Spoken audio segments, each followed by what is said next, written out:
Bismillahirrahmanirrahim.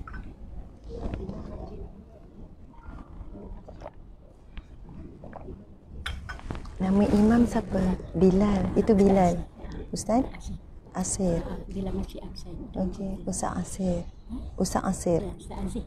Aziz. Okey, okey. Nama bonda? Baik, Usman. Nur Hayati. Bonda Nur Hayati. Nama? Tak ni. Hajar Salwa. Okey. Subhanallah, subhanallah, subhanallah. Alhamdulillah, Allahu Akbar. A'udzu billahi minasyaitonir rajim. Bismillahirrahmanirrahim. Assalamualaikum warahmatullahi wabarakatuh.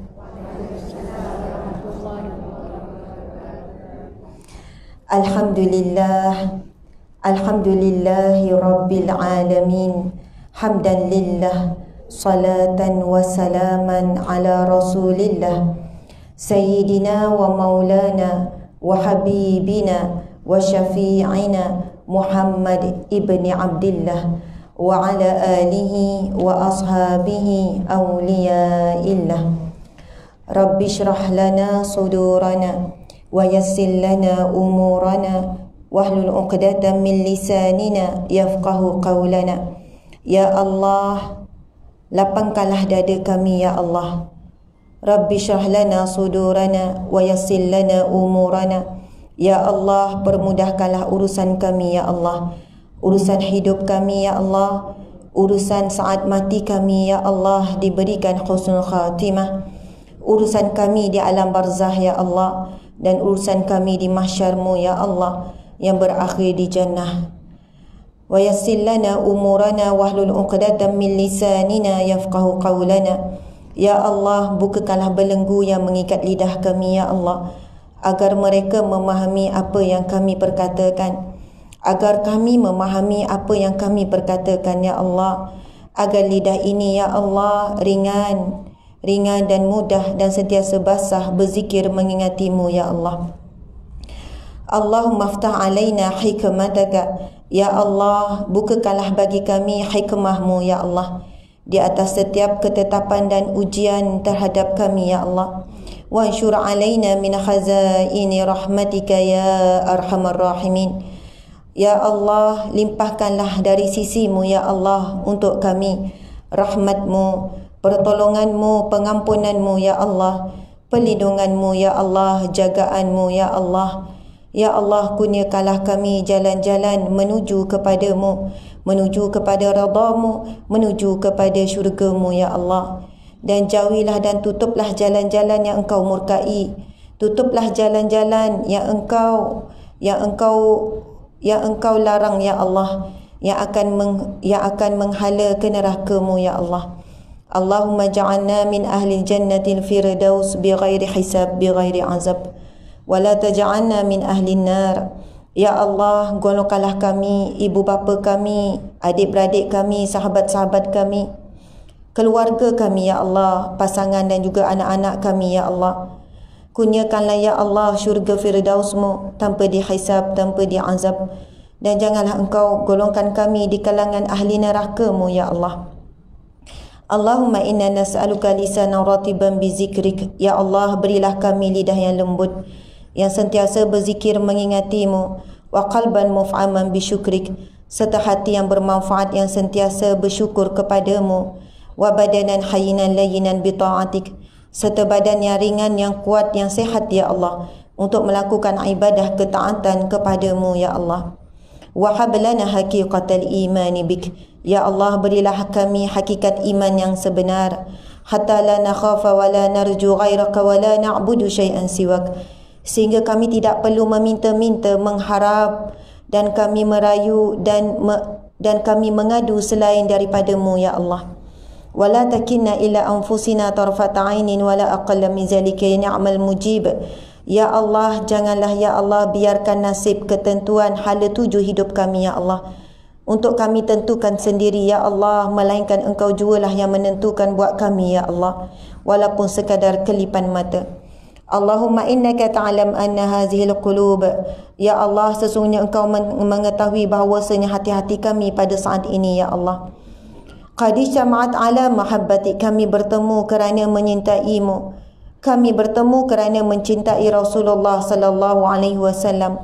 Kami bertemu pada pagi ini kerana mencintai agama ini, ya Allah, demi mempertahankan iman di dalam hati kami, demi meraih darjah taqwa, ya Allah, demi mencari redha-Mu, ya Allah, kami berkumpul pada pagi ini, ya Allah. Waltaqat ala ta'ati, kami bertemu kerana mentaati perintah-Mu. Wa tawahadat ala da'wati, kami bersatu memikul beban dakwah-Mu. Wa ta'ahadat ala nusrati syariatik, kami mengikat janji setia akan mendaulatkan syariat-Mu, ya Allah, menghidupkan sunnah Nabi sallallahu alaihi wasallam, menegakkan kalimah la ilaha illallah Muhammadur Rasulullah di dalam diri kami, di dalam keluarga, di dalam kampung qaryah kami, dalam negeri, bahkan di dalam negara yang kami cintai ini, ya Allah. Fawathiqillahumma rabitataha, maka eratkanlah ikatan hati kami, ya Allah, dengan ikatan akidah, ikatan iman, ikatan keikhlasan dan kasih sayang yang menyayangi kerana-Mu, ya Allah. Wa adimuddaha, meserakanlah di antara hati-hati kami, ya Allah.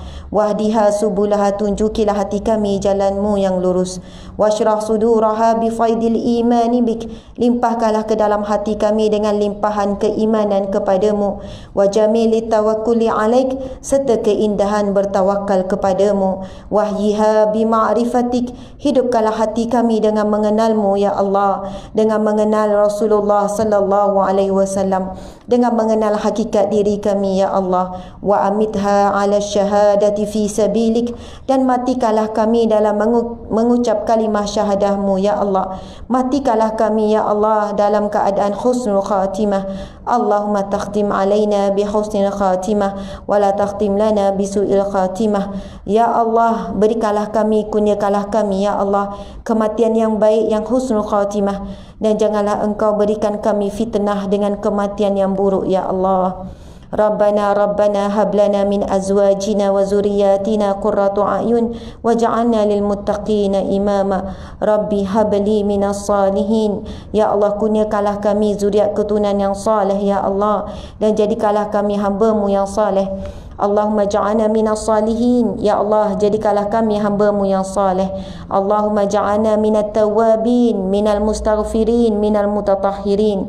Ya Allah, golongkanlah kami di kalangan hamba-Mu yang sentiasa bertaubat, yang sentiasa beristighfar dan menyucikan diri, ya Allah. Allahumma ja'alna minas sabirin, ya Allah, jadikanlah kami di kalangan hamba-Mu yang sabar, yang sentiasa redha dengan ketetapan, keputusan dan pemberian daripada-Mu, ya Allah. Rabbana atina fid dunya hasanah, ya Allah, berikanlah kehidupan kami di dunia ini baik, ya Allah, walaupun ia buruk bagi kami, ya Allah, jika ia baik di sisi-Mu, ya Allah, bantulah kami untuk redha dengan ketetapan suasana kehidupan kami saat ini, ya Allah. Wabil akhirati hasanah, ya Allah, berikanlah kami kehidupan di akhirat yang baik, ya Allah. Waqina azaban nar, jauhlah kami daripada azab api neraka-Mu. Waqina azabal qabri, dan jauhlah kami daripada azab kubur. Waqina azabal mahsyar, dan jauhlah kami daripada azab pada mahsyar-Mu, ya Allah. Wa sallallahu ala sayyidina Muhammad wa ala alihi wa sahbihi wa sallam. Walhamdulillahi rabbil alamin. Amin amin ya rabbal alamin. Subhanallah, alhamdulillah, Allahu akbar. Allahu akbar, Allahu akbar. Terlebih dahulu saya ingin mengucapkan jutaan terima kasih kepada pihak penganjur, iaitu Masjid Afzan Kuantan Pahang, dan bersama dengan saya adalah Ketua Muslimat, iaitu Hajah Nur Hayati, Bonda Nur Hayati. InsyaAllah satu hari nanti Hajah. Seterusnya, terima kasih juga kepada pihak penganjur yang sama-sama berusaha, iaitu Masjid Saidina Salahuddin, Masya Allah, Masjid Salahuddin Al-Ayyubi, dekat dengan tempat kami menginap malam tadi, homestay yang disumbangkan oleh Masjid Salahuddin Al-Ayyubi.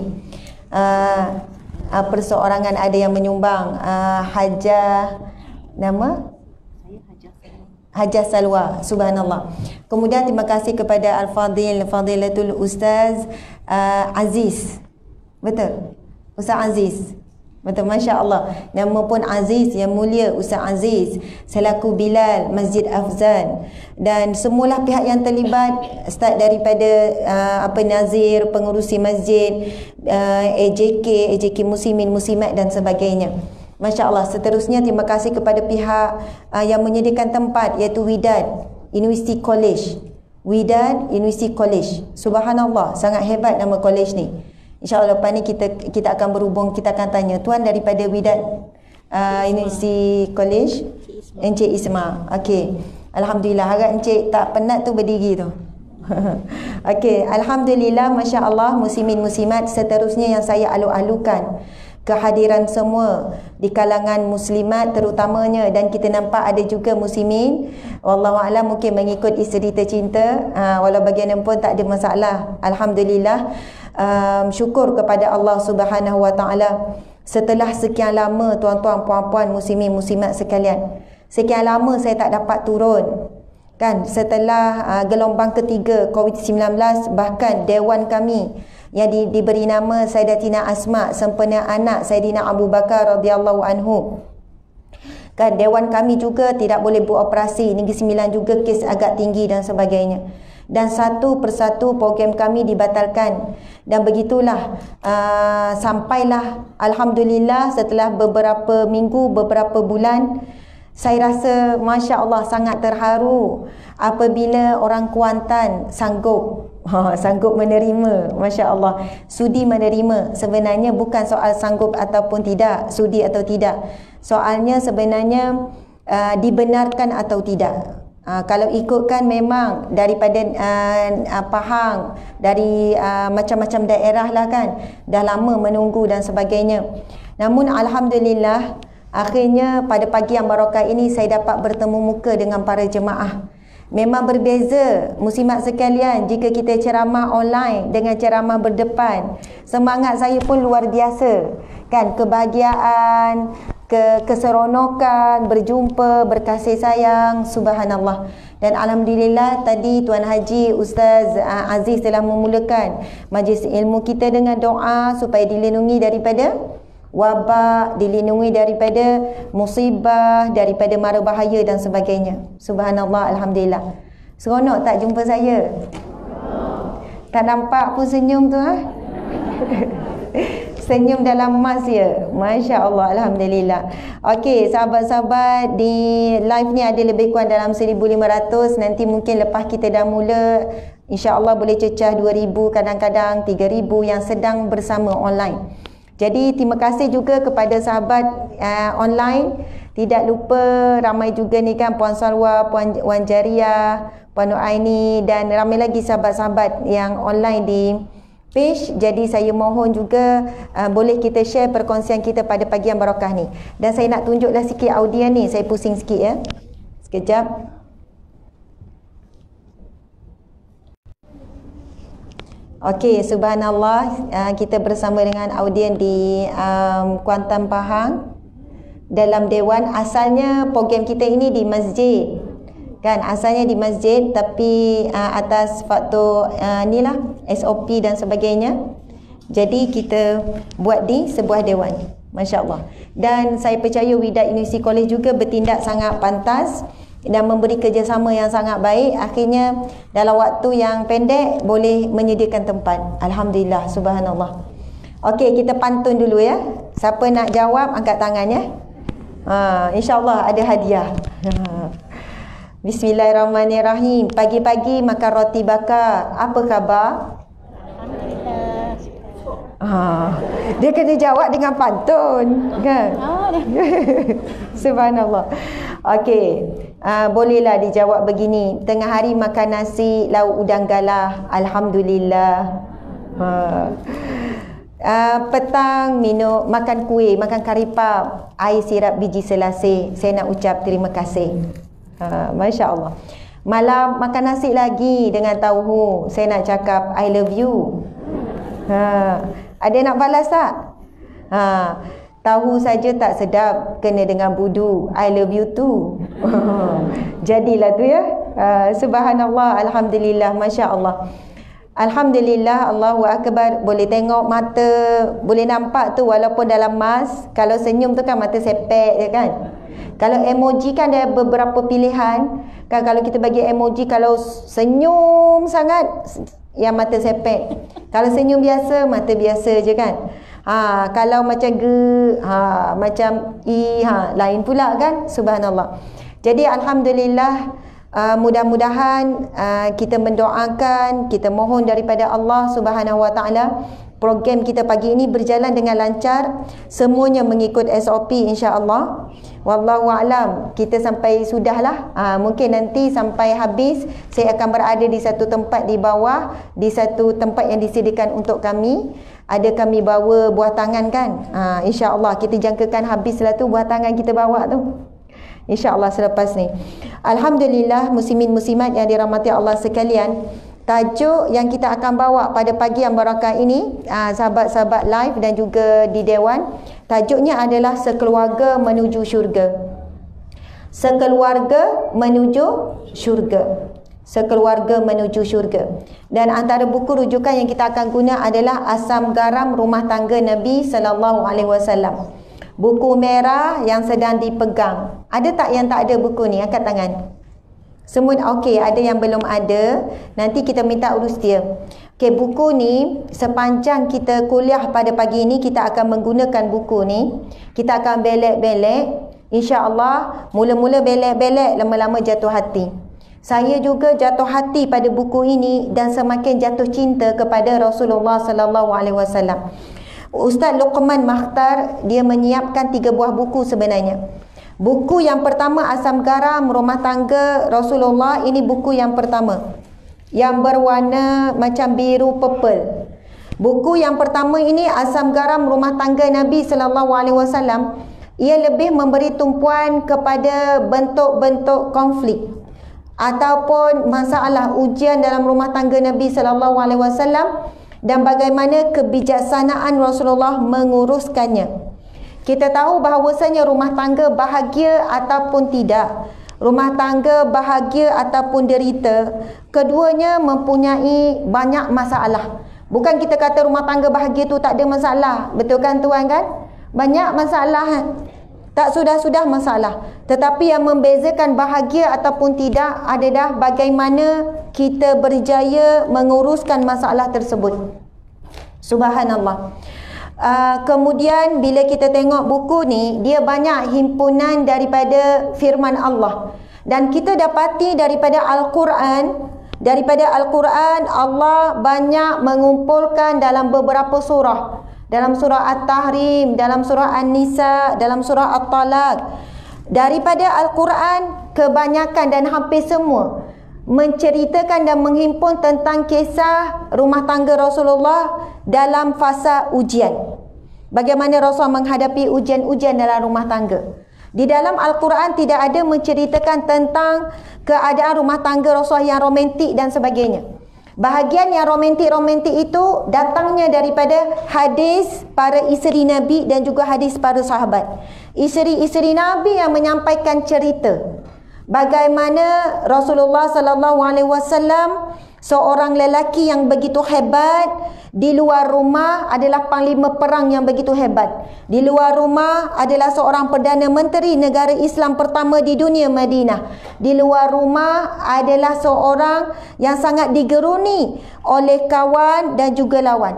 Tetapi sepulangnya Rasulullah sallallahu alaihi wasallam di rumah, Rasul menjadi seorang suami yang sangat penyayang, seorang suami yang sangat memahami, seorang suami yang ringan tulang, soalannya meletakkan semua kemuliaannya di luar rumah, menjadi suami yang mulia di rumah. Subhanallah.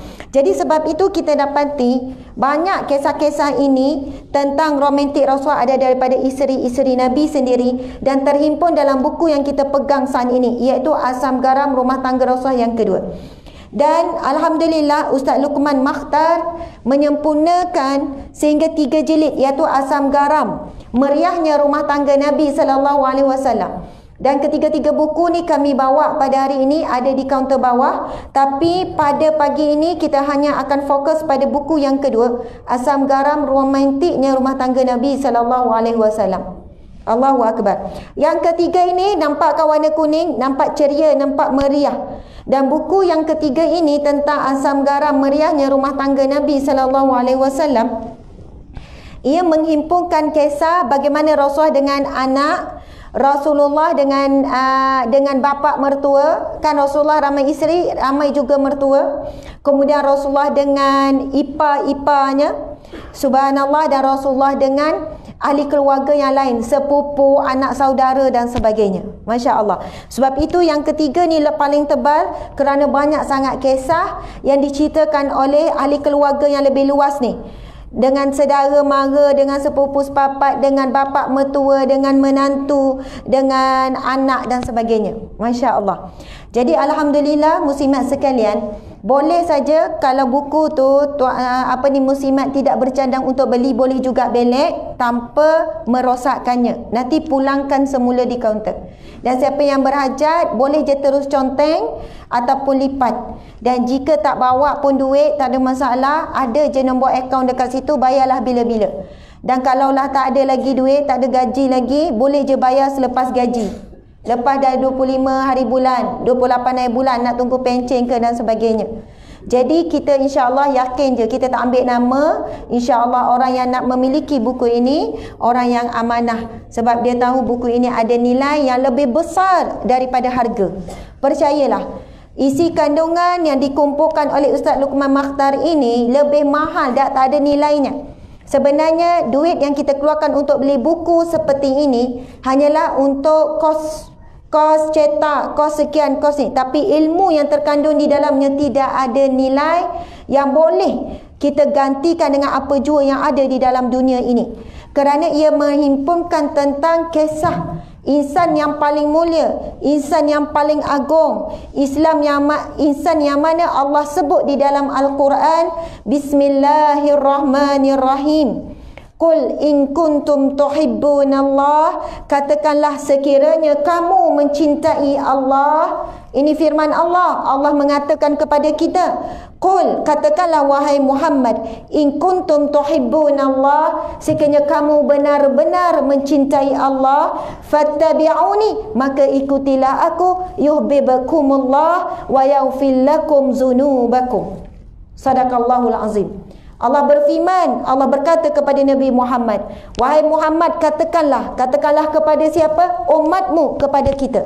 Sekiranya kamu benar-benar mencintai Allah, fattabi'uni, maka ikutilah aku. Yuhibbukumullah, nescaya kamu akan dicintai oleh Allah Subhanahu wa taala, wa yaghfir lakum dzunubakum, dan kamu akan diampunkan segala dosa-dosa kamu.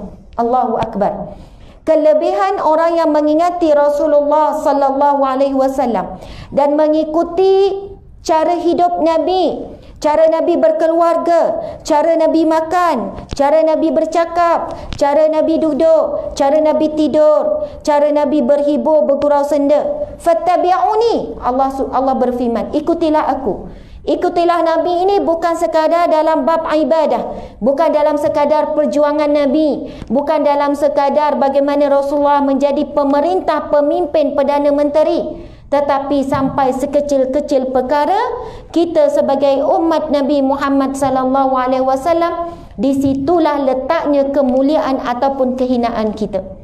Di sana ada hadis Nabi sallallahu alaihi wasallam yang mana Nabi bersabda, barang siapa yang mengikuti sunnah-sunnahku, mengikuti sunnah maksudnya cara hidup Nabi, segala-galanya, maka dialah orang yang paling dekat denganku ketika di mahsyar kelak. Dan dalam sabda Nabi yang lain, barang siapa yang paling banyak berselawat kepadaku, maka dialah orang yang paling rapat denganku di mahsyar kelak. Allahu akbar, subhanallah. Alhamdulillah, muslimin muslimat yang dirahmati Allah sekalian, apabila saya baca buku ni, berkali-kali saya baca, dan setiap kali baca buku ini, tuan-tuan puan-puan sekalian, kita akan berkali-kali menangis. Percayalah, kalau kita baca selang-selang waktu, duduk di rumah, Dan ini kita akan menjadikan satu bentuk hiburan bagi umat Islam.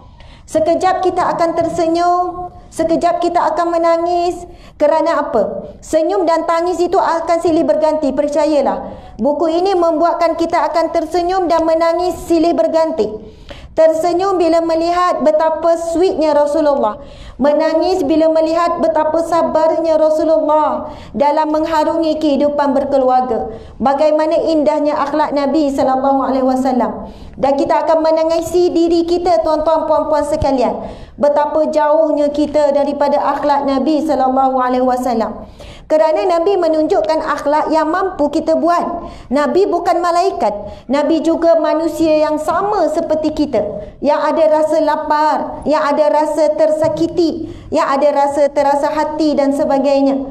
Tetapi bagaimana Rasulullah menunjukkan contoh untuk kita teladani. Suatu contoh yang mampu kita buat sebenarnya. Bukannya kita boleh beralasan, itu kan Nabi, tak heranlah. Itu sahabat Nabi, tak peliklah. Tidak. Kerana itu Nabi diutuskan di kalangan manusia biasa. Supaya apa yang Nabi Muhammad lakukan, kita mampu buat. Tinggal lagi kita tidak belajar. Ataupun kita tidak tahu bahawasanya itu adalah yang Rasulullah lakukan ataupun sunnah Nabi SAW. Subhanallah, muslimin muslimat yang dirahmati Allah sekalian. Siapa di sini, saya nak survey sikit, siapa di sini masih ada pasangan? Suami ataupun masih ada isteri? Angkat tangan. Masih ada? Angkat tinggi-tinggi. Jangan tak nak ngaku pula kan. Masya Allah. Ustaz? Ustaz lambat. Masya Allah. Hampir 98%. Siapa di sini yang mungkin dah berpisah hidup ataupun berpisah mati, yang sekarang tidak ada pasangan? Boleh angkat tangan? Okey, adalah lebih kurang dalam 15 orang. Masya Allah. Kalau kita tanya, kalau lelaki, kalau kita tanya siapa sini tak kahwin lagi, dia angkat tu. Masa dah kahwin sekali, belum kahwin lagi-lagi je. Masya Allah. Kalau kita tanya siapa yang tak ada isteri, dia angkat tangan juga. Sebab dia kata dia baru iswan, belum teri lagi. Bukan isteri, dia masih iswan. Tu dia angkat tangan juga. Selalu je mencari-cari alasan untuk kata bujang dan sebagainya. Itu gurauan lah kan, di kalangan orang lelaki dan sebagainya. Masya Allah. Dan antara keindahan ataupun kebahagiaan hakiki yang sebenar adalah apabila kita boleh berkumpul di syurga Allah. Allahu Akbar. Muslimin, muslimat, ibu ayah sekalian, sekarang musim PKP, masa PKP pertama itu kita rasa betapa ketatnya masa PKP pertama. Tak dapat jumpa anak, lama tak dapat jumpa anak. Suasana raya pun dalam keadaan yang sangat terhad. Tak dapat jumpa adik-beradik, tak dapat berkumpul. Lepas habis PKP dapat berkumpul, sesak jalan raya. Semua nak melepaskan rindu. Subhanallah. Tetapi berkumpul yang sebenar dan hakikat berkumpul yang kita semua harapkan adalah berkumpul di syurga Allah. Dan itulah bahagia yang sebenar setelah kita melalui proses alam barzah yang begitu lama dengan hisab yang begitu ketat. Kemudian kita akan menghadapi hari kebangkitan Yaumul Hisab, iaitu hari kita dihisab. Saat itu hanya ada satu raja saja yang disebut di dalam surah Al-Fatihah, Maliki Yaumiddin, raja hari pembalasan. Raja-raja di dunia semua jadi terhina, sama dengan kita lah, tidak ada beza. Di padang mahsyar semuanya akan terhina. Tidak ada yang lebih mulia di antara satu sama lain kecuali takwa sahaja. Kecuali takwa sahaja. Allahu Akbar. Saat itu hanya satu saja raja, iaitu Allah Subhanahu Wa Taala. Dan disebut dalam satu hadis Nabi, tempoh yang paling pendek hisab adalah 50,000 tahun. Sangat lama. Kita akan dihisab dengan sangat teliti. Setiap apa yang kita lihat, setiap apa yang kita dengar, setiap apa yang kita cakap, setiap makanan yang masuk, tak tahu berapa kalori dah daripada start kita lahir sampailah sekarang. Setiap apa yang kita minum, setiap apa yang kita pakai, setiap sen yang kita keluarkan, yang kita beli atas nama duit sendiri. Duit aku kot, ikut akulah nak beli apa. Air aku yang bayar kot, elektrik pun aku yang bayar, bil ikut akulah nak guna macam mana. Yang kita sebutkan halal itu akan dihisab, yang kita sebutkan yang haram itu akan terus diazab. Jadi semuanya kita akan menempuh satu perjalanan yang sangat lama. Sebenarnya dunia adalah satu tempoh yang paling pendek di antara alam yang kita akan tempuh. Disebutkan alam roh sebelum kita berada di alam rahim. Alam rahim ni dah masuk bahagian dunia dah. Cuma duduk di dalam rahim ibu saja. Kemudian kita berada di alam dunia. Mungkin ada yang hidup 50 tahun, mungkin 60 tahun, mungkin 80 tahun, mungkin 100 tahun, wallahu alam. Tetapi alam barzah adalah alam yang lebih lama. Kemudian alam yang paling lama iaitu alam akhirat. Subhanallah.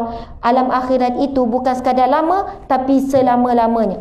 Namun alam yang mana paling utama dan paling penting di antara banyak-banyak alam, alam yang paling utama dan yang paling penting perlu diberi perhatian adalah alam dunia.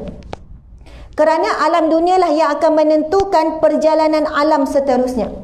Alam dunia yang paling singkat inilah merupakan alam penentu bagaimana keadaan hidup kita di barzah. Alam penentu bagaimana kehidupan kita di mahsyar. Alam penentu bagaimana akhir kita di syurga ataupun di neraka. Sebab itu orang yang memperhatikan kehidupannya di dunia ini, maka insya-Allah sebagaimana kata-kata Sayyidina Umar radhiyallahu anhu. Nah, Sayyidina Umar menyebutkan hasibu anfusakum qabla an tuhasabu. Hisab ataupun kira, buatlah kiraan sendiri, hisablah, hitunglah, muhasabahlah diri kamu sebelum kamu dihisab kelak. Dan barang siapa yang banyak menghisap dirinya di dunia, maka ringan mudahlah hisapnya di akhirat. Barang siapa yang tak pernah muhasabah, tak hisap diri dia, maka beratlah hisapnya di akhirat kelak. Ciri-ciri orang yang suka menghisap dirinya, dia jarang selidik orang lain. Dia jarang hisap orang lain kerana dia menyibukkan dirinya menghisap dirinya. Tapi ramai di kalangan kita duk muhasabah orang lain. Bang, awak tu bila nak berubah bang? Awak tu umur kubur dah panggil dah bang, dah tak lama dah. Awak ni almuk pun saya nampak gini-gini. Awak ni Yasin kau nak baca seminggu sekali pun payah. Awak duk hisap orang lain. Lepas tu hisap menantu pula. Bang, awak perasan tak menantu kita tu? Ya Allah, perangai dia kalau saya tak sabar.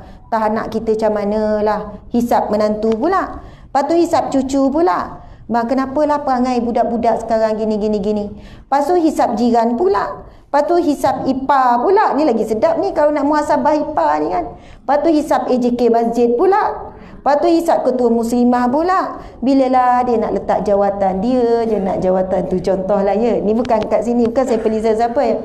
Ramainya manusia menghisap orang lain. Sehingga dia lupa untuk menghisap dirinya sendiri. Sehingga akhirnya bila dia mati baru dia sedar segala hisapnya ke atas orang lain itu tiada manfaat sedikit pun untuk dirinya, melainkan kalau dia menghisap dirinya sendiri. Bukan kata kita tak boleh bincang pasal anak cucu kita, bukan tak boleh bincang tentang menantu kita, boleh. Tetapi bukan dengan tujuan membuka aib, bukan dengan tujuan rasa kita lebih baik. Sedangkan kita sendiri, ibu-ibu sekalian, waktu muda kita mula kahwin dulu, kita juga banyak buat salah. Kita juga banyak buat silap, try and error peringkat awal nikah, sehinggalah kita menjadi isteri seperti hari ini, insya-Allah isteri yang salihah.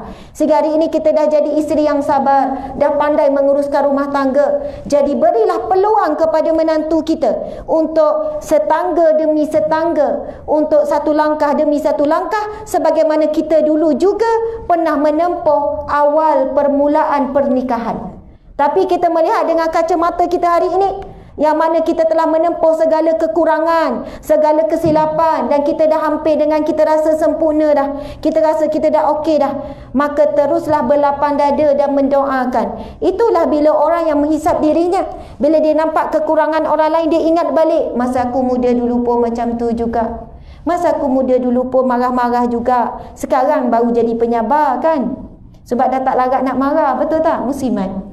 Dulu masa anak kecil, masa muda tu macam-macam lah berubah. Kejap jadi atroman, kenal? Kejap jadi raksasa, tak tahu. Kejap jadi penyelamat anak tu kan. Kejap jadi wallahualam, kalau kenang-kenang. Masa tu tenaga banyak, amarah pun kuat. Lepas tu ilmu pun sedikit. Jadi sekarang jadi penyabar, dengan cucu sabar, dengan suami sabar. Dan bila kita menasihati tentang kesabaran kepada orang lain, nasihatlah mengikut keadaannya, mengikut statusnya ataupun kedudukannya pada saat itu. Semoga dengan itu kita menjadi di kalangan orang yang sentiasa muhasabah diri kita. Subhanallah, Allahu Akbar. Muslimin, muslimat yang dirahmati Allah sekalian, saya ingin membacakan firman Allah. Tolong catat, siapa yang dah memang dah berhajat untuk memiliki buku tu, boleh je terus tulis di mana-mana. Ini adalah firman Allah tentang masuk syurga sekeluarga. Firman Allah tentang masuk syurga sekeluarga, iaitu surah Ar-Ra'd ayat 22. Surah Ar-Ra'd ataupun surah Ar-Ra'd ayat 22 dan 23. Kalau muslimin muslimat, ibu ayah betul-betul mempunyai satu matlamat untuk memastikan diri kita dan ahli keluarga kita masuk ke syurga Allah, inilah ayat yang paling dekat dengan kita. Dan kalau kita rasa lemah, rasa sedih, rasa perit, tiba-tiba kita dalam ujian, apapunlah keadaan kita, ayat ni kalau boleh kita tulis ataupun print, tampallah dekat rumah. Ayat ini subhanallah menjadi satu motivasi terbesar hidup kita, sehingga kan kita tak kisahlah ujian seberat apa pun kita akan boleh tempuh.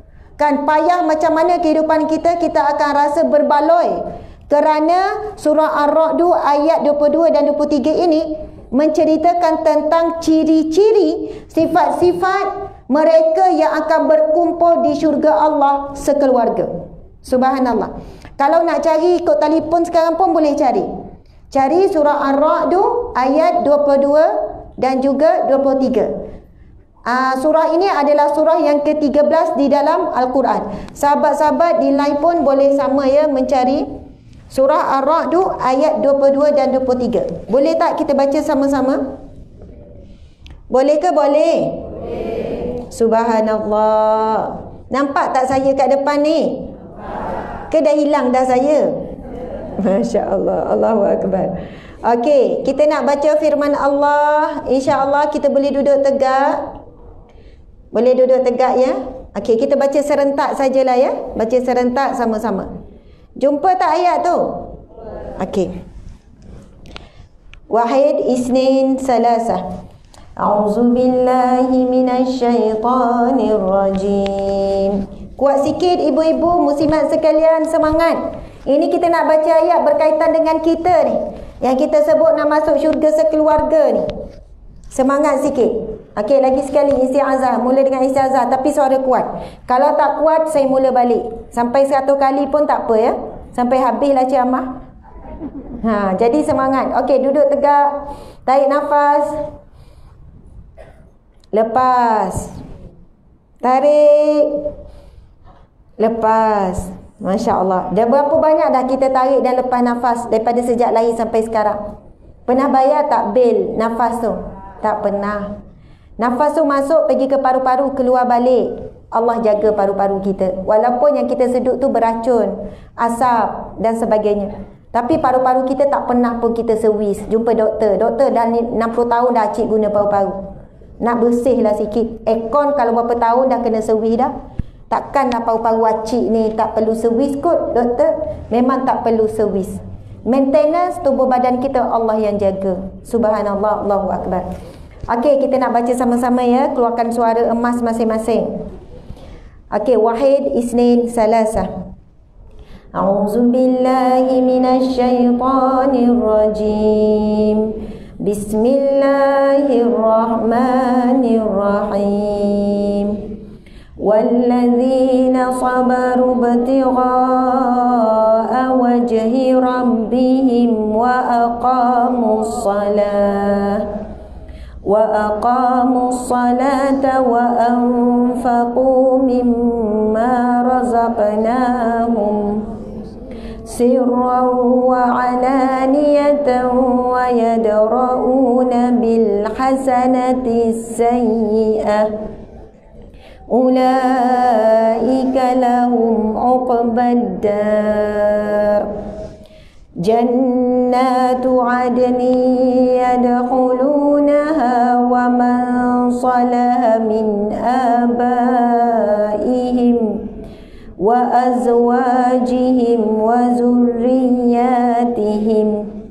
والملائكة يدخلون عليهم من كل باب Sadaqallahul azim. Sadaqallahul azim.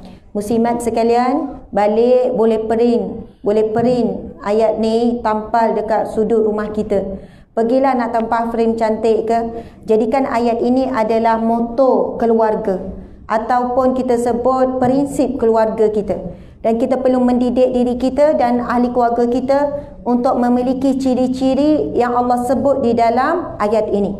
Sebab di hujung yang ayat kita baca, surah ayat yang ke-23, Allah sebut mereka akan dikumpulkan dalam syurga bersama dengan ahli keluarga mereka, nenek moyang mereka, cucu-cucu mereka dan sebagainya. Okey, kita tengok, kita perhatikan maksud daripada firman Allah yang kita baru baca. Dan orang-orang yang sabar, ciri yang pertama, kerana mengharapkan redha Allah Subhanahu wa taala. Mengharapkan keredaan Tuhan mereka semata-mata. Dan ciri yang kedua, dan mendirikan sembahyang, mendirikan salat.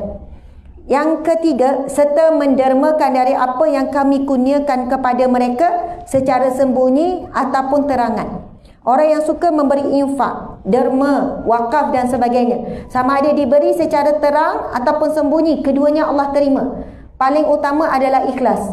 Kalau sembunyi tapi tidak ikhlas pun Allah tidak terima. Kalau terang tapi ikhlas, walaupun orang kata dia riak, menunjuk-nunjuk, tak penting pun kata-kata dan penilaian manusia, kerana yang akan memberi pahala ataupun dosa hanyalah Allah Subhanahu wa taala. Jadi perbuatan hati, malaikat pun tak tahu perbuatan hati, muslimat sekalian. Malaikat tugasnya adalah mencatat perbuatan baik ataupun perbuatan buruk. Yang menerima amalan ataupun menolak amalan adalah Allah Subhanahu wa taala. Okey, baiklah, itu ciri yang ketiga. Ciri yang keempat, dan mereka pula menolak kejahatan dengan cara yang baik. Menolak kejahatan dengan cara yang baik. Mereka itu semuanya adalah disediakan baginya balasan yang sebaik-baiknya pada hari akhirat, iaitu syurga yang kekal yang mereka akan memasukinya bersama-sama dengan orang-orang yang mengerjakan amal soleh daripada ibu bapa mereka dan isteri-isteri mereka serta anak-anak mereka. Sedang malaikat pula akan masuk kepada mereka daripada tiap-tiap pintu.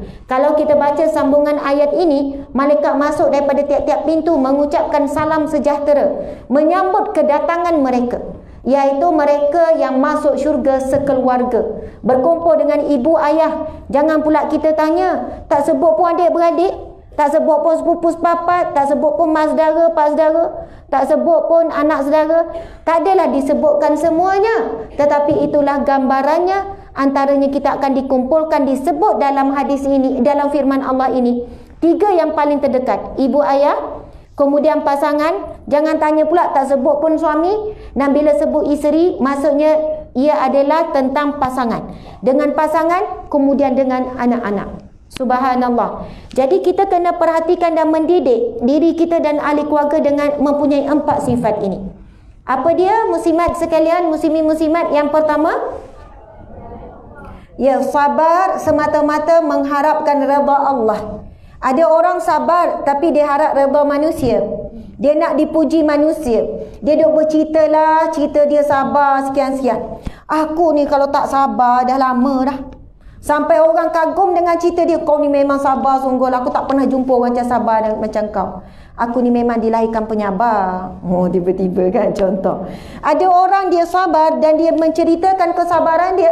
Akhirnya dia tidak dapat bahagian pahala daripada sabarnya kerana dia rasa cukup dengan pujian manusia di atas kisah hidupnya yang sangat sedih. Lalu dia sabar. Rupanya dia sabar untuk dapat redha manusia, pujian manusia. Itulah kekuatan dia supaya dia sabar.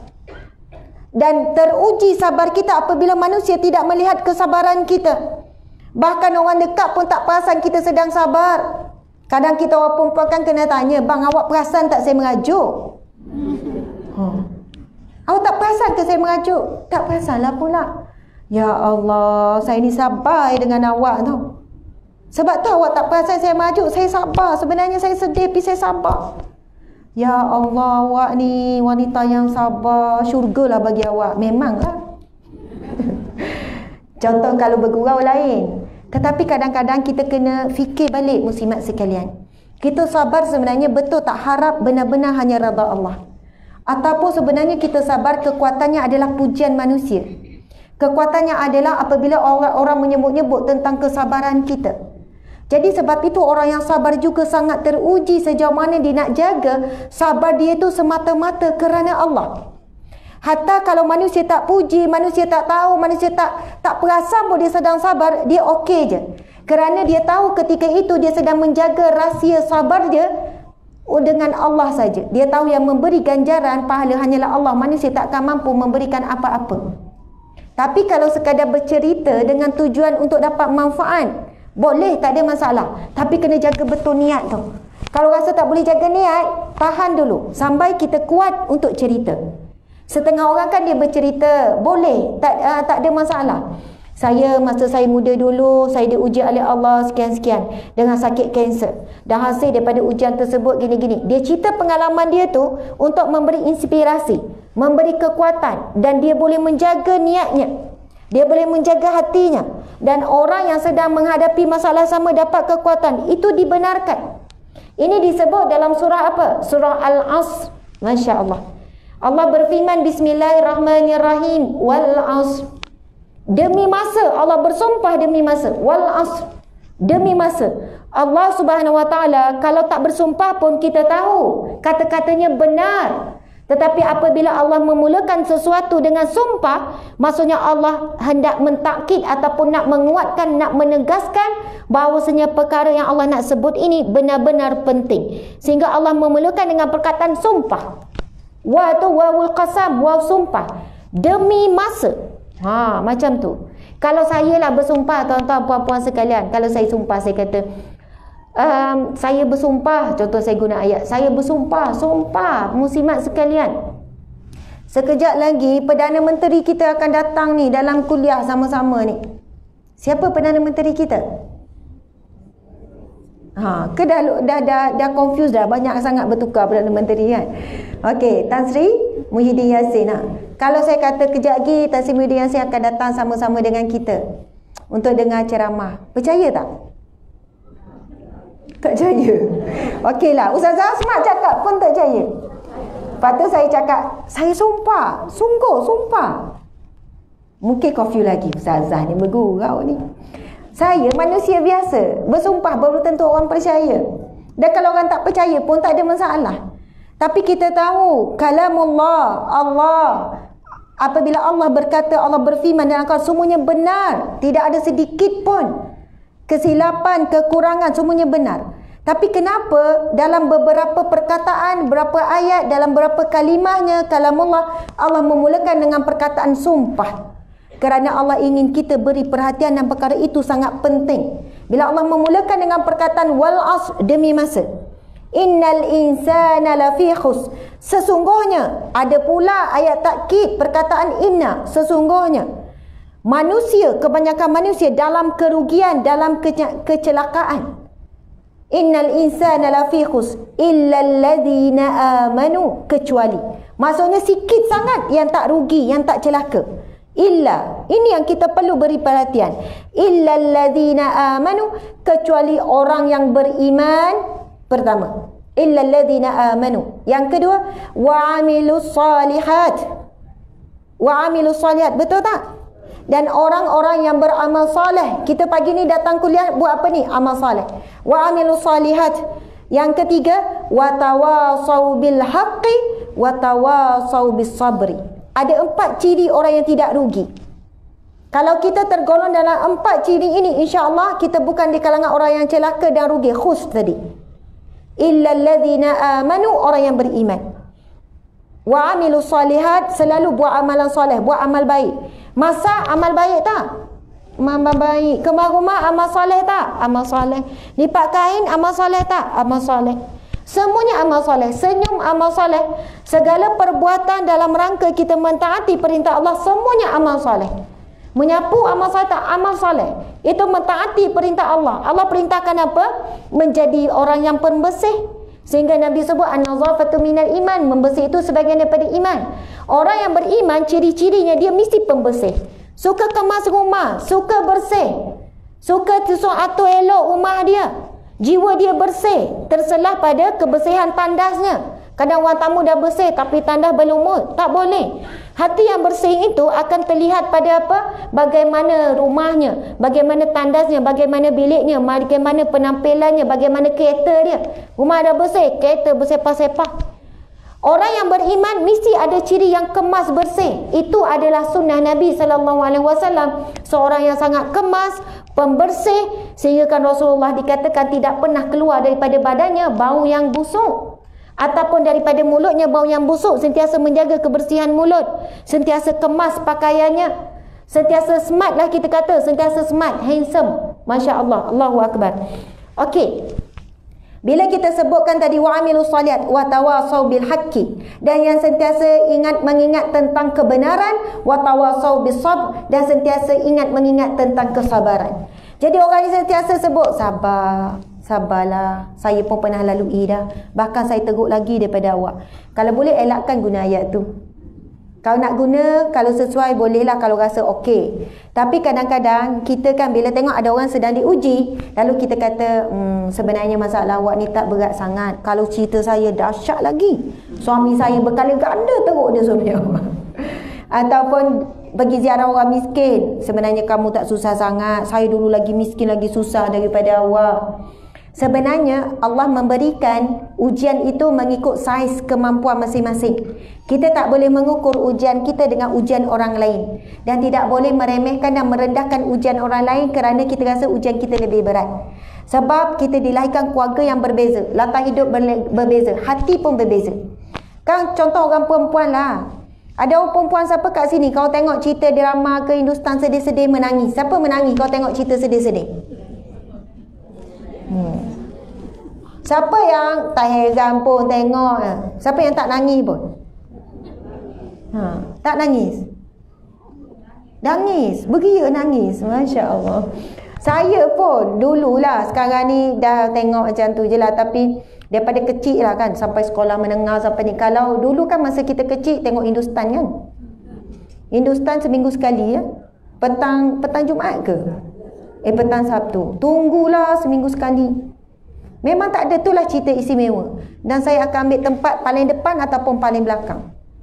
Sebab saya akan teruk menangis tersesak sampai mata bengkak apa semua. Cerita Hindustan mesti sedih kan. Ya Allah, duduk depan sebab kalau mak saya tengok menangis, mak saya marah. Mak saya kata ni bukan hati lembut, ni hati lembek. Tahu pun berlakon tu kan, hati lembut ni menangis kerana Allah. Barulah hati tu lembut, tu maksud hati lembut. Kalau menangis kerana manusia, menangis kerana sekian-sekian, kerana drama, itu tipu daya je lah. Bukan sebab hati saya lembut, tak boleh tengok cerita macam ni. Itu hati lembek tu. Sebab nescaya bila dia tengah malam, dia tengah zikir, dia tengah selawat, tak mampu menangis, itu menunjukkan hati keras. Hati yang keras iaitu hati yang tidak mampu menangis tak kala berzikir kepada Allah, tak kala membaca Al-Quran kalamullah, membaca tentang api neraka, tak mampu menangis, membaca tentang syurga, tak mampu menangis.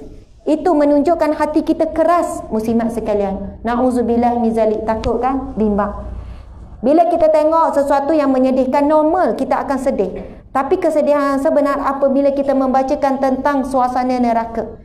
Kesedihan yang sebenar bila kita membacakan suasana padang mahsyar, itu sebenarnya kita perlu sedih. Sebab orang beriman dia percaya syurga itu benar, neraka itu benar, hisab itu benar, alam kubur itu benar dan sebagainya. Masya Allah. Jadi tuan-tuan, puan-puan, muslimin, muslimat sekalian, nak sebut apa tadi tu kan? Okey, saiz ujian kita berbeza, maka bila kita mengingatkan tentang kesabaran seseorang, harusnya kita membesarkan bahawasanya kita beri kekuatan. Contohnya ayat, beratnya ujian kamu ya Allah. Walaupun hati kata biasa je aku rasa, contoh kan. Tapi mulut tu, ya Allah beratnya ujian, Masya Allah, mudah-mudahan dengan ini kamu kuat, nanti Allah akan naikkan darjat, Allah gantikan dengan yang lebih baik. Jangan sebut dosa dulu yang pertama. Jangan orang tu tengah sakit, tenat, ya Allah, Allah nak hapuskan dosa kamu. Orang tu sakit lagi tenat dia. Bukan tak betul, betul itu dalam hadis Nabi juga. Tetapi bukan kita yang menghukum orang itu sakit atau diuji kerana Allah nak bersihkan dosa dia ataupun kerana naikkan darjat Allah, ataupun Allah nak gantikan dengan lebih baik. Memang hadis Nabi sebut setiap kesedihan, setiap kelukaan, setiap kesempitan, setiap kesedihan, setiap sakit yang menimpamu, Walaupun kamu terpijak duri yang tajam, Allah akan menghapuskan dosa-dosamu. Itu memang ada hadis Nabi SAW. Tapi di sana ada juga menggambarkan tentang hikmah daripada ujian. Sakit ke apa ke, wabak COVID-19 ke, kan? Ada di kalangan kita Allah menaikkan darjat. Contohnya para Nabi, ujian untuk menaikkan darjat. Ujian supaya mereka digantikan dengan jauh lebih baik di dunia dan di akhirat dan sebagainya. Masya Allah, Alhamdulillah. Itulah sepintas lalu mukadimah kita pada hari ini. Okey, jadi kesimpulan daripada surah Ar-Ra'd tu, ayat 22 dan 23, muslimat sekalian. 4 ciri, iaitu orang yang sabar. Kalau nak kupas tu pun lama dah kan, kita kupas bab sabar. Kemudian yang kedua, iaitu orang yang mendirikan solat. Wa aqamus salah, orang yang mendirikan solat. Kemudian orang yang menginfak ataupun yang menderma hartanya secara sembunyi ataupun secara terang. Dan orang yang membalas kejahatan dengan kebaikan. Subhanallah. Orang khianat kita, kita doakan baik untuk dia. Orang menyakiti hati kita, kita maafkan dia. Orang tak bayar hutang, kita buat apa? Oh, tu susah sikit nak jawab kan? Okey, kita start balik muslimat sekalian. Kalau orang menyakiti hati kita, kita buat apa? Maafkan. Kalau orang khianat kita, kita buat apa? Doakan. Kalau orang ngumpat kita, buat apa? Alhamdulillah, terima kasih. Alhamdulillah, sebab dia makan daging kita. Ataupun sebab esok bertukar pahala. Jadi kita ucap Alhamdulillah lah kalau orang tu ngumpat kita. Betul tak ucapan tu? Okey, kita tanya lagi. Kalau kita dapat suatu nikmat, ucap apa? Kalau kita kagum melihat sesuatu, kita ucap apa? Masya Allah. Kalau kita melihat keindahan alam ciptaan Allah, ucap apa? Subhanallah. Kalau kita rasa takut dan kita mengharap tidak berlaku ke atas diri kita, kita ucap apa? Na'udzubillahi min zalik. Okey, bila kita diuji, ditimpa musibah, mengumpat tu ujian tu, ke memang suka? Ke memang cari-cari? Siapa ngumpat? Tolonglah ngumpat aku. Kan? Tak cari kan? Kita ucap apa bila ditimpa musibah, ujian, sesuatu yang menyikit hati, kita ucap apa? Inna lillahi wa inna ilaihi raji'un. Memang ada orang kata, ustazah, saya ucap Alhamdulillah bila saya kena maki ke, saya kena umpat ke, ada khianat ke, saya ucap Alhamdulillah. Kenapa ucap Alhamdulillah? Sebab saya bersyukur ustazah, sebab bila dia ngumpat saya dapat pahala. Habis tu kawan kita tu dapat apa? Dia dapat dosa. Jadi puan gembira ke puan dapat pahala tapi kawan dapat dosa? Kenapa kita tak perjuangkan syurga untuk semua orang, bukan untuk kita saja? Saya nak cerita satu kisah. Kisah ini kisah dalam kitab Akhlak Rasulullah sallallahu alaihi wasallam. Diceritakan tentang seorang wali Allah dan juga seorang alim ulama yang bernama Ibrahim bin Adham. Ibrahim bin Adham ni kalau kita baca, cuba google lah, banyak kisah dia. Ada riwayat mengatakan dia anak raja, ada dikatakan dia membesar di istana, ada yang kata dia memang anak bangsawan. Maksud dibesarkan dengan kemewahan. Sampai ketika dia mendapat hidayah, dia meninggalkan kehidupannya yang sangat mewah, bangsawan dan sebagainya. Dia mengembara, dia membawa diri sehingga dia beruzlah, dia menuntut ilmu sehingga dia menjadi salah seorang wali Allah Subhanahu Wa Taala. Zaman tu bukan macam zaman sekarang. Kalau muka orang sekian-sekian pergi mana-mana orang kenal, kalau orang terkenal. Ibrahim bin Adham namanya dikenali, disebut-sebut sebagai orang soleh, sebagai orang alim, sebagai wali Allah, tapi orang tak kenal muka dia. Suatu hari ada beberapa penunggang kuda, tentera, maksudnya pengawal istana, begitulah. Lalu melihat dia dan dia tak kenal, pengawal istana tak kenal itu Ibrahim bin Adham. Dengan pakaian yang lusuh, pakaian yang biasa dan sebagainya. Lalu pengawal istana ni bertanya kepada Ibrahim bin Adham, tunjukkan kami di mana pasar. Kemudian Ibrahim bin Adham tunjukkan kubur. Dia tunjukkan kubur di situ, tapi dia tunjukkan kubur. Saya tak ingat kisah dia, ada falsafah kenapa Ibrahim bin Adham tunjukkan kubur bila ditanya tentang pasar. Dan kita tahu pasar, bila sebut pasal pasar, muslimin muslimat sekalian, ada hadis Nabi dalam kitab Riyadhus Shalihin. Tempat yang paling terakhir kamu masuk adalah pasar dan pertama kamu keluar. Maksudnya di pasar ni tak boleh duduk lama-lama. Dan ada doa khusus bila nak masuk pasar. Bukan pasar pagi je, semua pasar. Pasar malam, pasar raya, tempat berkumpul jual beli. Sebab di situlah syaitan paling banyak ada. Tempat syaitan membisik, menghasut, menggoda dan sebagainya. Dan kita boleh tengok di pasar-pasar banyaknya pendedahan aurat, banyaknya pergaulan bebas. Dan ramainya wanita, terutamanya bila di pasar, dia menjadi saudaranya syaitan sebab dia membazir. Itu disebut di dalam Al-Quran kan, Allah berfirman, Innal mubazzirina kanu ikhwani syayatin. Sesungguhnya membazir itu saudaranya syaitan. Orang perempuan nak beli 2 benda je, tapi bawa balik 20 benda. Betul tak? Kita lah tu. Orang lelaki pula kita suruh beli 20 benda, dia bawa balik lah 10 lagi dia tak jumpa. Dan dia tak jumpa, dia tak heran, dia tak ada kedai lain ke? Tak ada tadi. Habis tu tak pergi kedai yang kedua. Tak ada lah, suruh kedai tu. Sebab tu siapa nak berjimat cermat, suruh suami pergi beli barang. Siapa yang nak uzubillah. Sebab itu pasal ni sampai ada doa, tapi saya lupa doa apa. Kalau boleh baca isti'azah, bacalah isti'azah. Sebab kita akan masuk tempat yang ramainya para syaitan iblis duduk berkumpul lepak-lepak di pasar lah. Jadi kita nak sebut tadi tentang apa? Pasar. Kenapa saya sebut pasar? Bonda? Okey. Jadi Nabi Ibrahim, bukan Nabi Ibrahim, minta maaf, Ibrahim bin Adham tunjukkan kubur. Pengawal istana ni nak marah, dia libas, dia pukul Ibrahim bin Adham. Dan setiap kali dia pukul Ibrahim bin Adham, Ibrahim bin Adham mengucapkan kalimah, perkataan, Ya Allah, ampunilah dia. Allahumma ghfir lahu, Ya Allah, ampunilah dia. Bila dipukul, doa lagi, Ya Allah, ampunilah dia. Pukul lagi, Ya Allah, ampunilah dia. Ulang-ulang perkataan tu. Sampailah ada orang yang kata, jangan kamu, maksudnya ada orang kampung, orang yang kenal Ibrahim bin Adham, itu Ibrahim bin Adham. Tahu pengawal istana ni turun mohon maaf dan bertanya soalan. Kenapa setiap kali kami memukulmu, kamu mengucapkan ampunilah kami? Kenapa kamu memohon pengampunan untuk kami? Lalu jawapan Ibrahim bin Adham ini, tuan-tuan puan-puan, perlu kita jadikan salah satu prinsip, bahkan dalam rumah tangga kita pun. Ibrahim bin Adham kata, ketika engkau menzalimiku, aku sedang diampunkan Allah dosa, aku sedang diberikan pahala di atas kesabaranku. Tetapi saat itu kamu sedang dicatat oleh Allah sebagai dosa menzalimi, dan aku tidak sekali-kali menginginkan saudaraku mendapat keburukan daripada kebaikanku.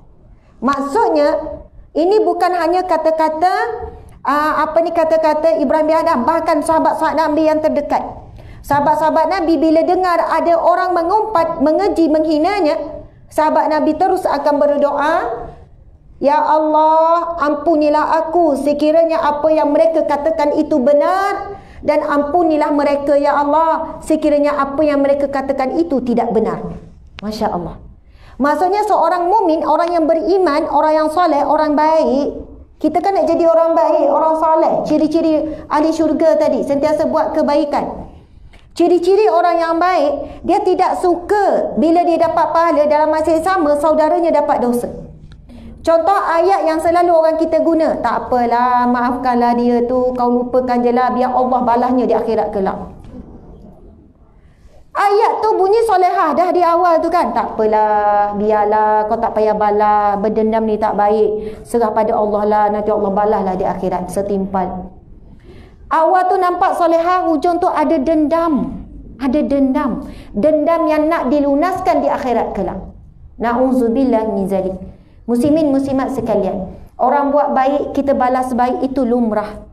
Orang buat jahat kita balas jahat, itu dendam. Orang buat baik pada kita, kita balas jahat, itu zalim. Tetapi orang buat kejahatan kepada kita, lalu kita balas kebaikan, itu syurga Allah.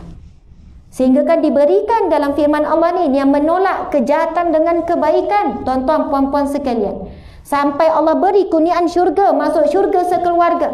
Dan itu bukan perkara yang mudah untuk kita buat. Bukan perkara yang mudah. Tetapi tidak mustahil dengan ada rasa keimanan. Dan iman tu nak datang daripada mana? Ilmu. Jadi hari ini kita jumpa ayat ciri-ciri orang yang masuk syurga sekeluarga, yang mana Allah sebut, iaitu mereka wayadrauna bil hasanati sayyi'ah, yang menolak kejahatan dengan kebaikan. Orang buat jahat pada kita, doakan kebaikan, ya Allah ampunilah dia ya Allah. Bayangkan bila orang buat jahat pada kita, kita doakan pengampunan untuknya, kita doakan kebaikan untuknya. Lalu kita ingat satu hadis Nabi SAW. Dalam buku ni ada, dalam buku Sahabat Dunia Akhirat. Ini buku pertama saya, Ustazah Asma Harun. Ada di awal lagi, kalau siapa yang ada buku Sahabat Dunia Akhirat, di awal bab yang pertama lagi, Masya Allah, ada satu hadis Nabi SAW.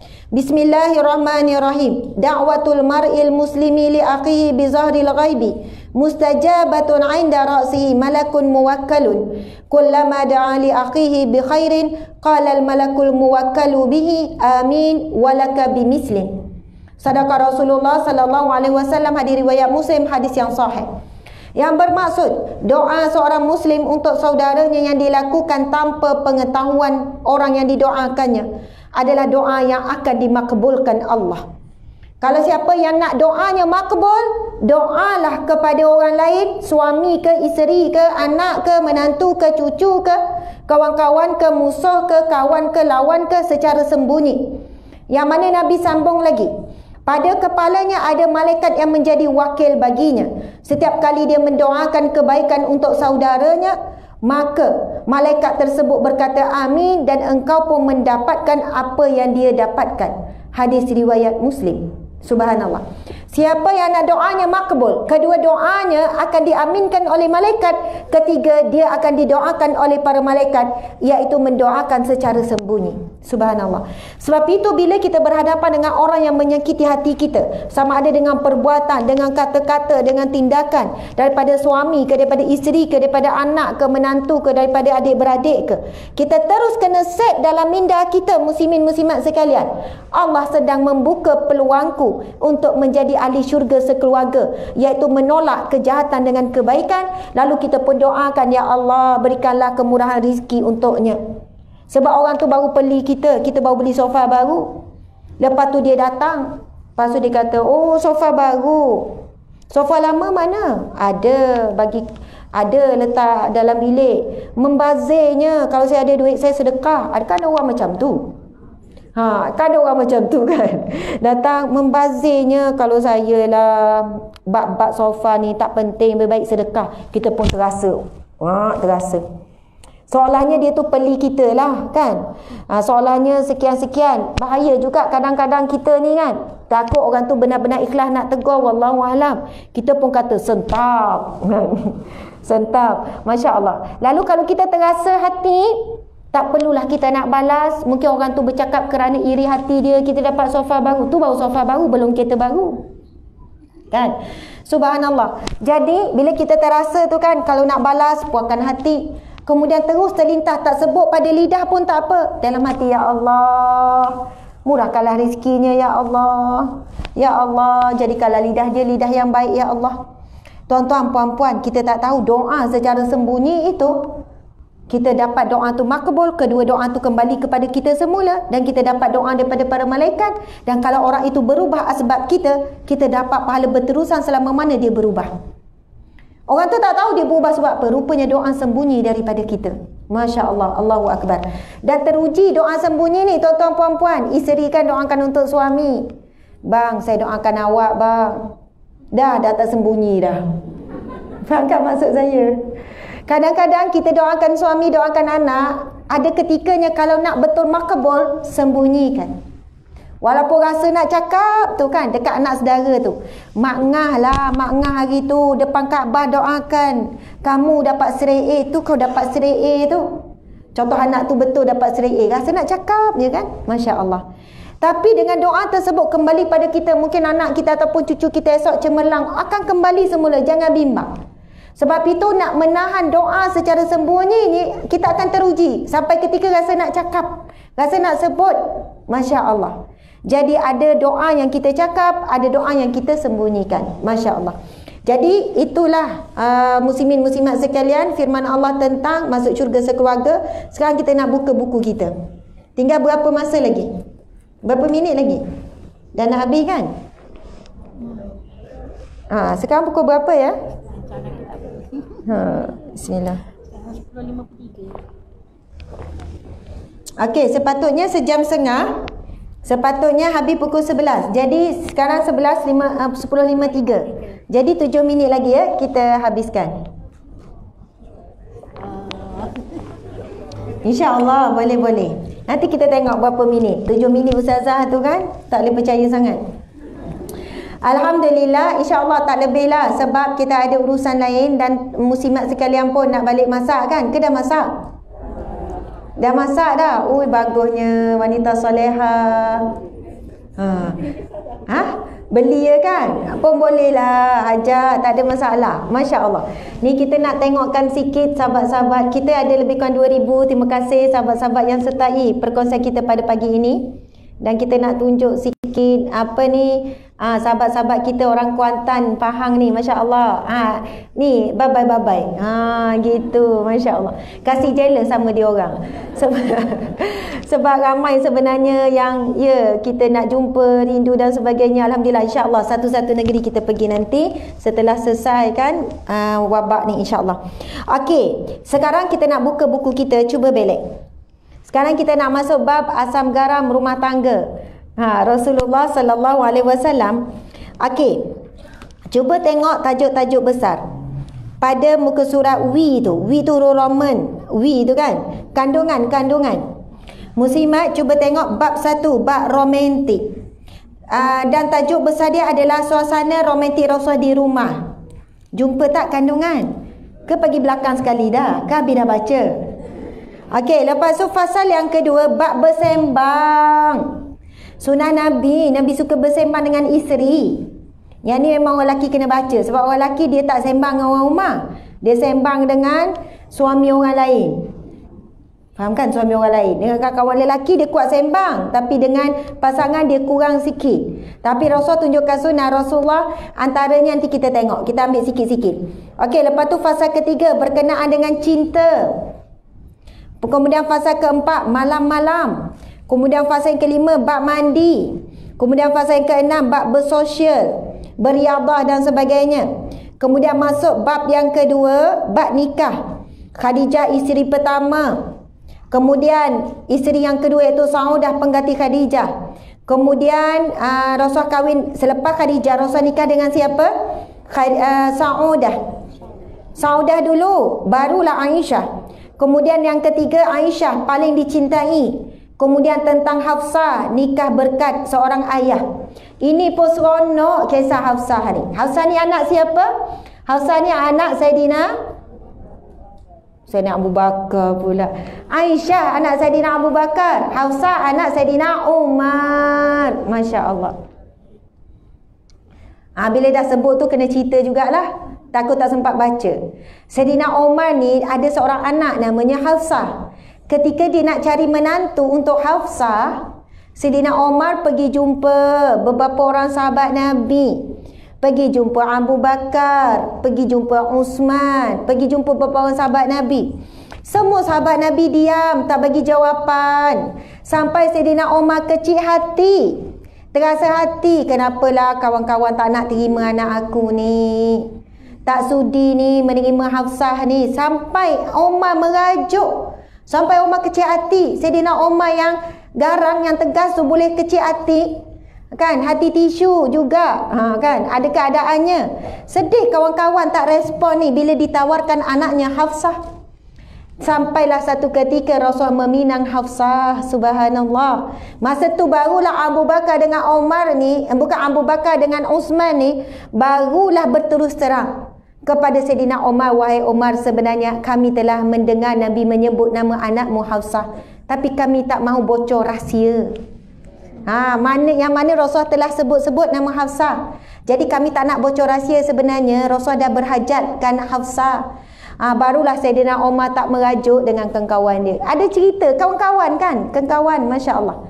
Jadi sebenarnya tak ada masalah kawan-kawan bincang nak jadi menantu. Sebab ini dicontohkan oleh para sahabat.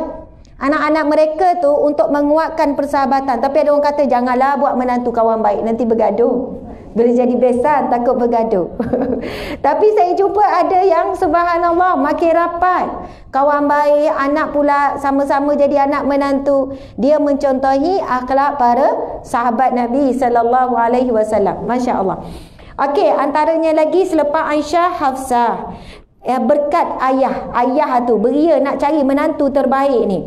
Kemudian fasa yang kelima, kisah Ummu Salamah.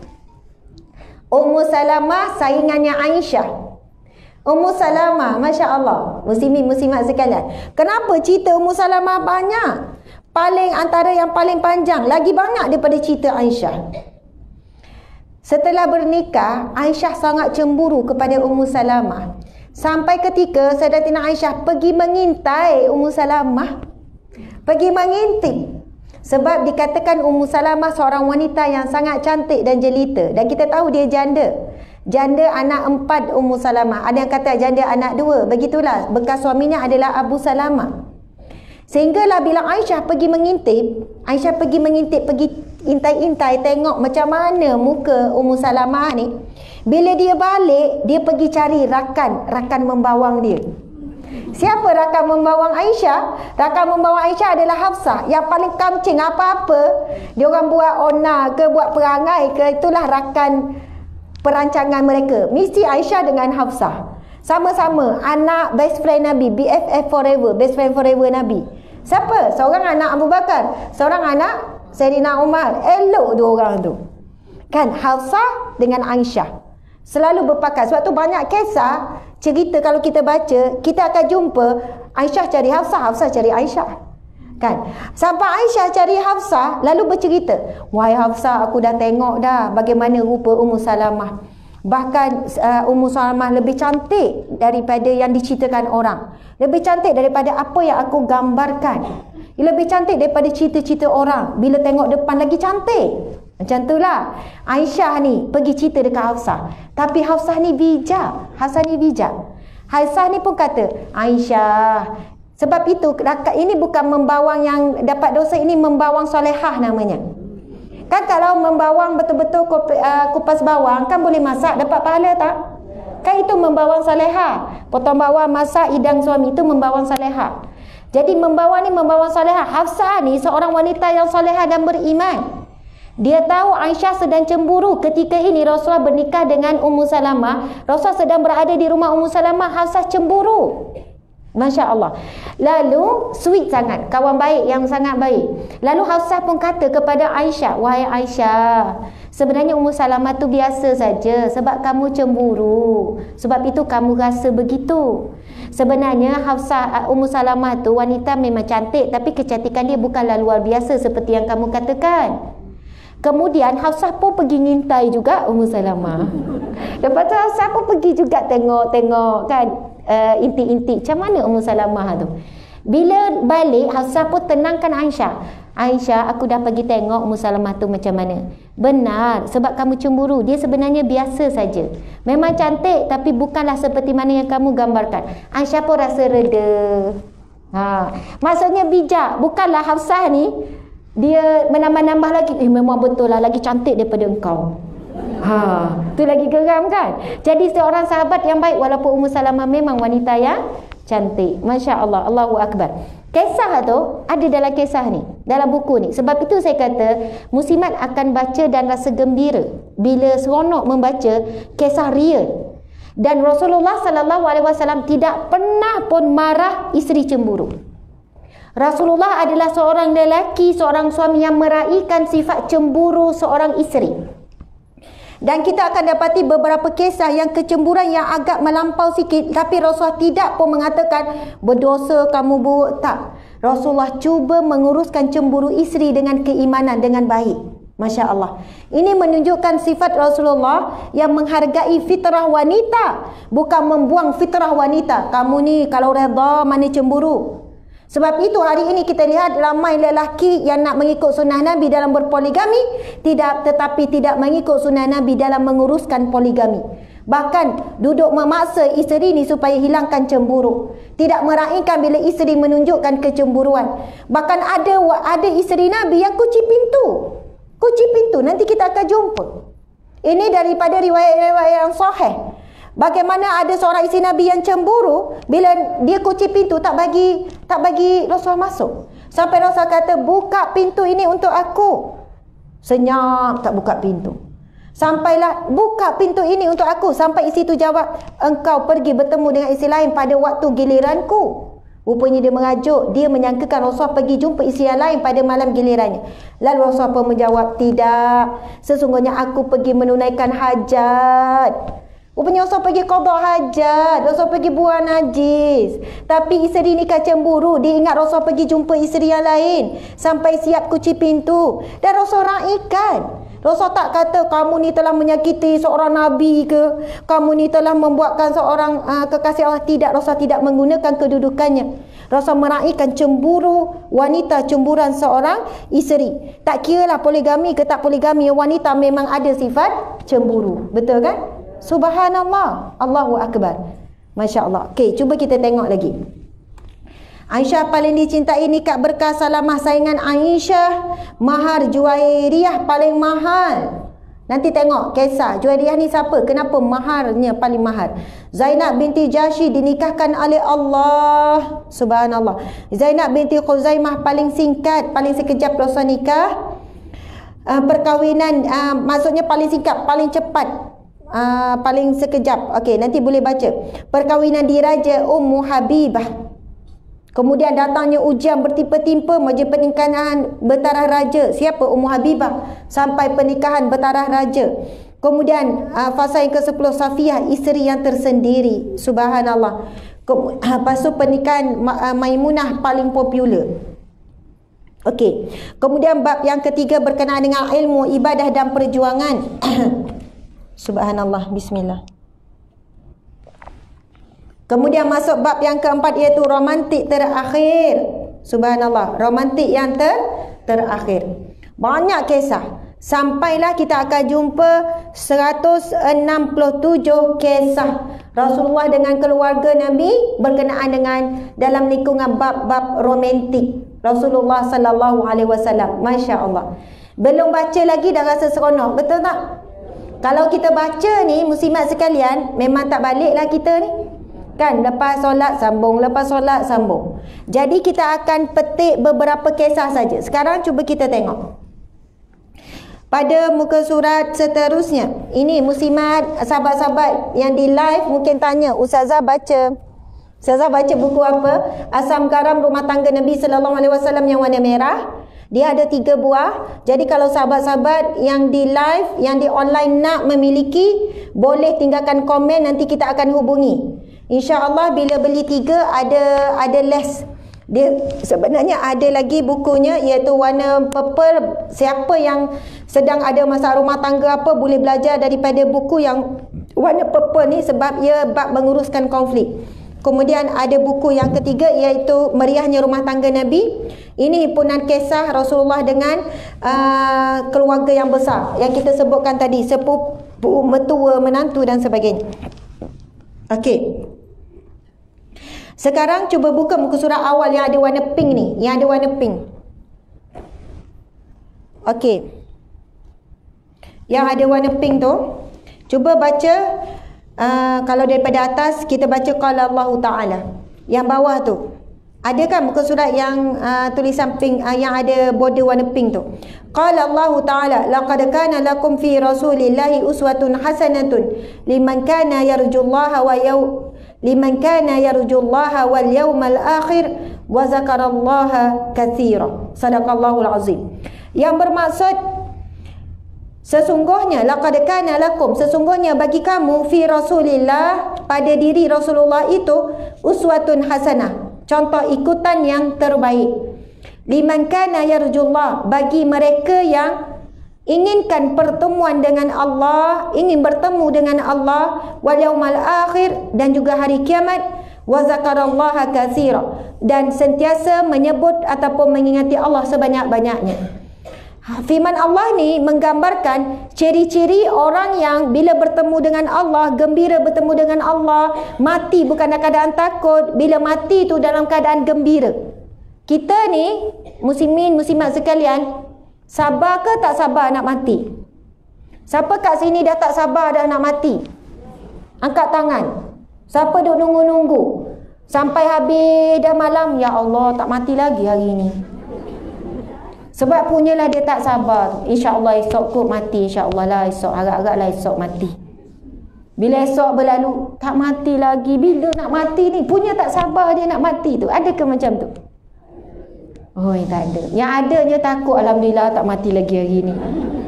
Harap-harap esok adalah lagi. Itulah kita kan. Itu kita. Takut mati. Tapi ada golongan yang bukan tak sabar nak mati. Tetapi apabila tiba saat kematian, dia gembira. Bukan dia ketakutan, dia dah bersedia untuk kematian sebab dia tahu sama ada sabar ke tak sabar ke, bersedia ke tak sedia ke, mati bila datang takkan lambat walaupun sesaat. Jadi lebih baik dia menyiapkan diri dia untuk bersedia bila bertemu dengan Allah. Bila Allah menyebutkan liman kana yarjullah wal yaumal akhir, barang siapa yang mengharapkan pertemuan dengan Allah, barang siapa yang nak bertemu dengan Allah dan hari akhirat. Sebab mungkin hidupnya di dunia banyak sedih, dia tak sabar nak di akhirat, sebab akhiratlah tempat untuk dia bahagia. Di dunia dia dapat suami yang zalim, dia tak sabar nak jumpa akhirat. Sebab apa? Di akhirat insya-Allah Allah akan gantikan dia dengan suami yang baik. Dia ketika hidup di dunia dia miskin, dia susah, dia tak sabar nak jumpa akhirat sebab dia tahu dia takkan susah, takkan miskin lagi di akhirat kelak. Tapi kita sebaliknya, sebab terlalu banyak nikmat di dunia, terlalu besar kecintaan kita terhadap dunia, menyebabkan kita berat nak meninggalkan dunia ini. Subhanallah.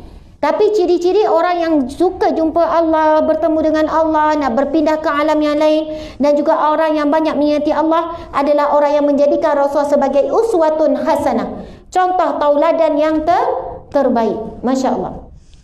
Firman Allah Subhanahu wa taala, bismillahirrahmanirrahim.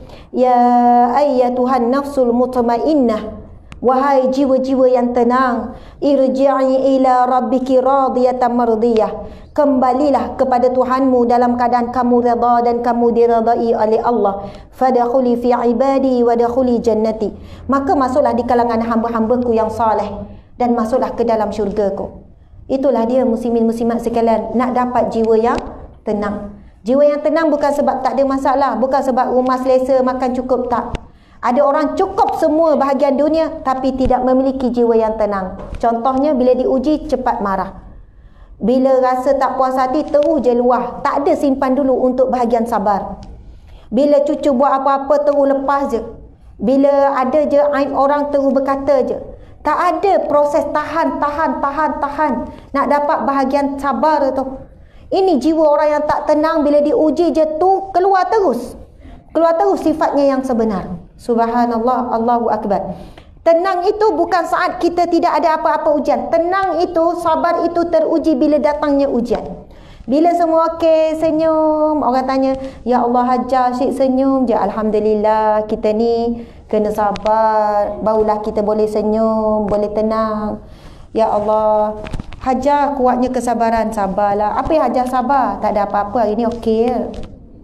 Bolehlah sabar. Kalau saat diuji, adakah mampu kita senyum dengan wajah yang manis yang sama? Subhanallah, Allah Akbar. Barulah kita tahu sebenarnya jiwa kita tenang tak? Tenang tak sebenarnya dengan ujian Allah. Okey, seterusnya qala Rasulullah sallallahu alaihi wasallam, khairukum li ahli wa ana khairukum li ahli. Yang paling baik dengan kamu adalah orang yang paling baik dengan ahli keluarganya, dan akulah orang yang paling baik dengan ahli keluargaku. Subhanallah, Allahu Akbar. Okey, saya mohon masa 10 minit boleh? Boleh tak 10 minit? InsyaAllah. Tapi sebab 10 minit ni mencabar, sebab masing-masing dah khusyuk dah tu. Okey, kita bangun sekejap boleh? Tak apa, barang tu boleh pegang, bangun je kejap.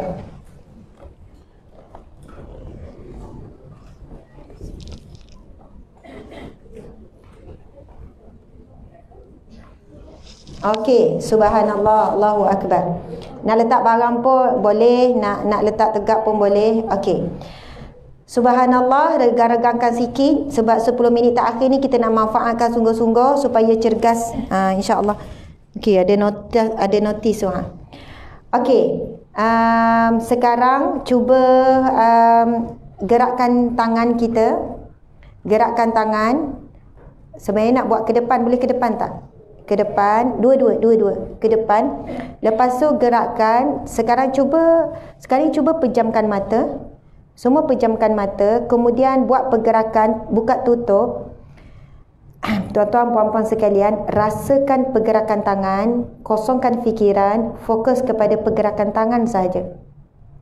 Fokus kepada pergerakan tangan sahaja. Jangan fikir apa-apa, kosongkan fikiran, fokus kepada pergerakan tangan sahaja. Buka, tutup, buka, tutup, buka, tutup. Okey, sekarang letakkan tangan di sebelah sisi badan kita, kiri dan kanan. Okey, sekarang cuba senyum. Senyum yang paling manis dan rasakan senyum itu. Jangan fikir apa-apa, kosongkan fikiran dan rasakan dan nikmati senyum yang kita keluarkan. Senyum yang paling manis. Sekarang cuba bayangkan kita sedang senyum. Kita sedang senyum kepada orang yang kita sayang dengan senyuman yang penuh keikhlasan. Kita sedang senyum kepada ibu ayah kita, tuan-tuan puan-puan. Cuba bayangkan kita sedang senyum pada ibu ayah yang telah meninggal dunia. Kita bayangkan wajah mereka dan kita sedang senyum seikhlas hati. Dan kita sedang senyum ini kerana Allah. Kerana benar-benar harap redha Allah. Kita senyum sekarang bukan untuk dilihat manusia, tetapi kita sedang senyum kepada takdir Allah. Sekarang kita senyum untuk mengharapkan pahala daripada Allah. Dan bayangkan kita sedang senyum kepada pasangan kita. Tak harap pun, kalau dia tak balas pun tak apa, kita senyum kerana Allah. Kita bayangkan kita sedang senyum kepada sahabat-sahabat kita, senyum kepada anak, dan insya-Allah kita akan tetap senyum begini apabila kita pulang walaupun ujian tu datang. Kita tetap akan belajar untuk senyum kerana kita senyum bukan untuk dibalas manusia. Walaupun manusia tidak membalas senyuman kita, tetapi kita sedang senyum kepada pemberi nikmat iaitu Allah. Dan Allah yang sama juga memberikan kita ujian. Allah memberikan ujian dengan kasih sayangnya. Subhanallah, Allahu Akbar. Okey, sekarang cuba gerakkan kaki kita. Cuba gerakkan kaki kiri dan kanan. Cuba gerak-gerakkan dan rasakan pergerakan tu. Muslimin muslimat sekalian, kaki kita yang kita berdiri sekarang, Allahu Akbar. Cuba rasakan nikmatnya. Cuba tekan-tekan jari-jari kita, tapak kaki kita, subhanallah, gerak-gerakkan.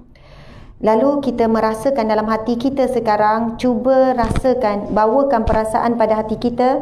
Katakan pada diri sendiri, Ya Allah, syukur Ya Allah, Engkau telah memberikan aku kaki Ya Allah, yang telah digunakan selama 40 tahun, 50 tahun, 60 tahun Ya Allah. Kaki yang Kau berikan ini sempurna menampung berat badanku Ya Allah. Kaki ini telah membawaku ke rumahmu, membawaku tempat-tempat yang aku suka, apa yang aku mahu, apa yang aku perlu Ya Allah. Ya Allah, sesungguhnya di luar sana ada manusia lahir tanpa kaki. Ada manusia lahir tapi lumpuh. Ada manusia yang telah pun ditarik nikmat kakinya dipotong. Dan pelbagai lagi. Ya Allah, nikmat kakiku ini begitu banyak Ya Allah. Allahu Akbar. Sekarang masih lagi tutup mata muslimin muslimat sekalian. Sekarang dunia kita gelap. Kita tidak nampak apa-apa. Satu cahaya pun kita tidak nampak. Bayangkan Allah telah memberikan kepada kita nikmat melihat yang kita dapat lihat wajah sendiri. Wajah orang yang kita sayang. Dan kita dapat lihat sekalian alam ciptaan Allah ini. Namun sejauh mana kita menggunakan nikmat mata ini untuk melihat Al-Quran. Untuk memuji Allah tatkala kita melihat keindahan Allah. Ataupun mata kita ini esok menjadi saksi betapa kufurnya kita dengan nikmat Allah Subhanahu Wa Taala. Okey, muslimin muslimat, sekarang kita boleh buka mata kita. Boleh buka mata. Masya Allah. Bila kita buka mata, muslimin muslimat sekalian, kita terus dapat melihat segala yang Allah beri kita peluang. Kita boleh tengok, cuba lihat orang sebelah kiri dan kanan kita. Kita boleh lihat lampu, kita boleh lihat pelbagai warna. Hampir semua warna ada dalam dewan ni. Betapa hebatnya mata yang Allah ciptakan. Mata ni boleh terus mengakses, boleh terus, dan otak terus kata itu pink, itu purple, itu kuning, itu hitam, itu putih dan sebagainya. Subhanallah, Allahu Akbar. Masya Allah. Kalau kita nak pergi ke satu-satu nikmat hidung, nikmat lidah, nikmat Semuanya, ya Allah. Sebab itu pada batang tubuh kita yang Allah sebut di dalam Al-Quran, laqad khalaqnal insana fi ahsani taqwim, sesungguhnya kami menciptakan manusia dengan sebaik-baik kejadian. Yang saya nak sampaikan adalah, jadilah kita orang yang bersyukur kepada Allah dan balaslah cinta dan kasih sayang Allah dengan sabar ujian Allah. Saya tahu di kalangan kita saat ini ramai yang sedang diuji. Mungkin dari sudut kasih sayang, mungkin dari sudut sakit, mungkin dari sudut apa sajalah. Apa pun bentuk ujian. Ujian itu saiznya Allah dah janji sesuai mengikut kemampuan kita. Itu janji Allah. La yukallifullahu nafsan illa wus'aha.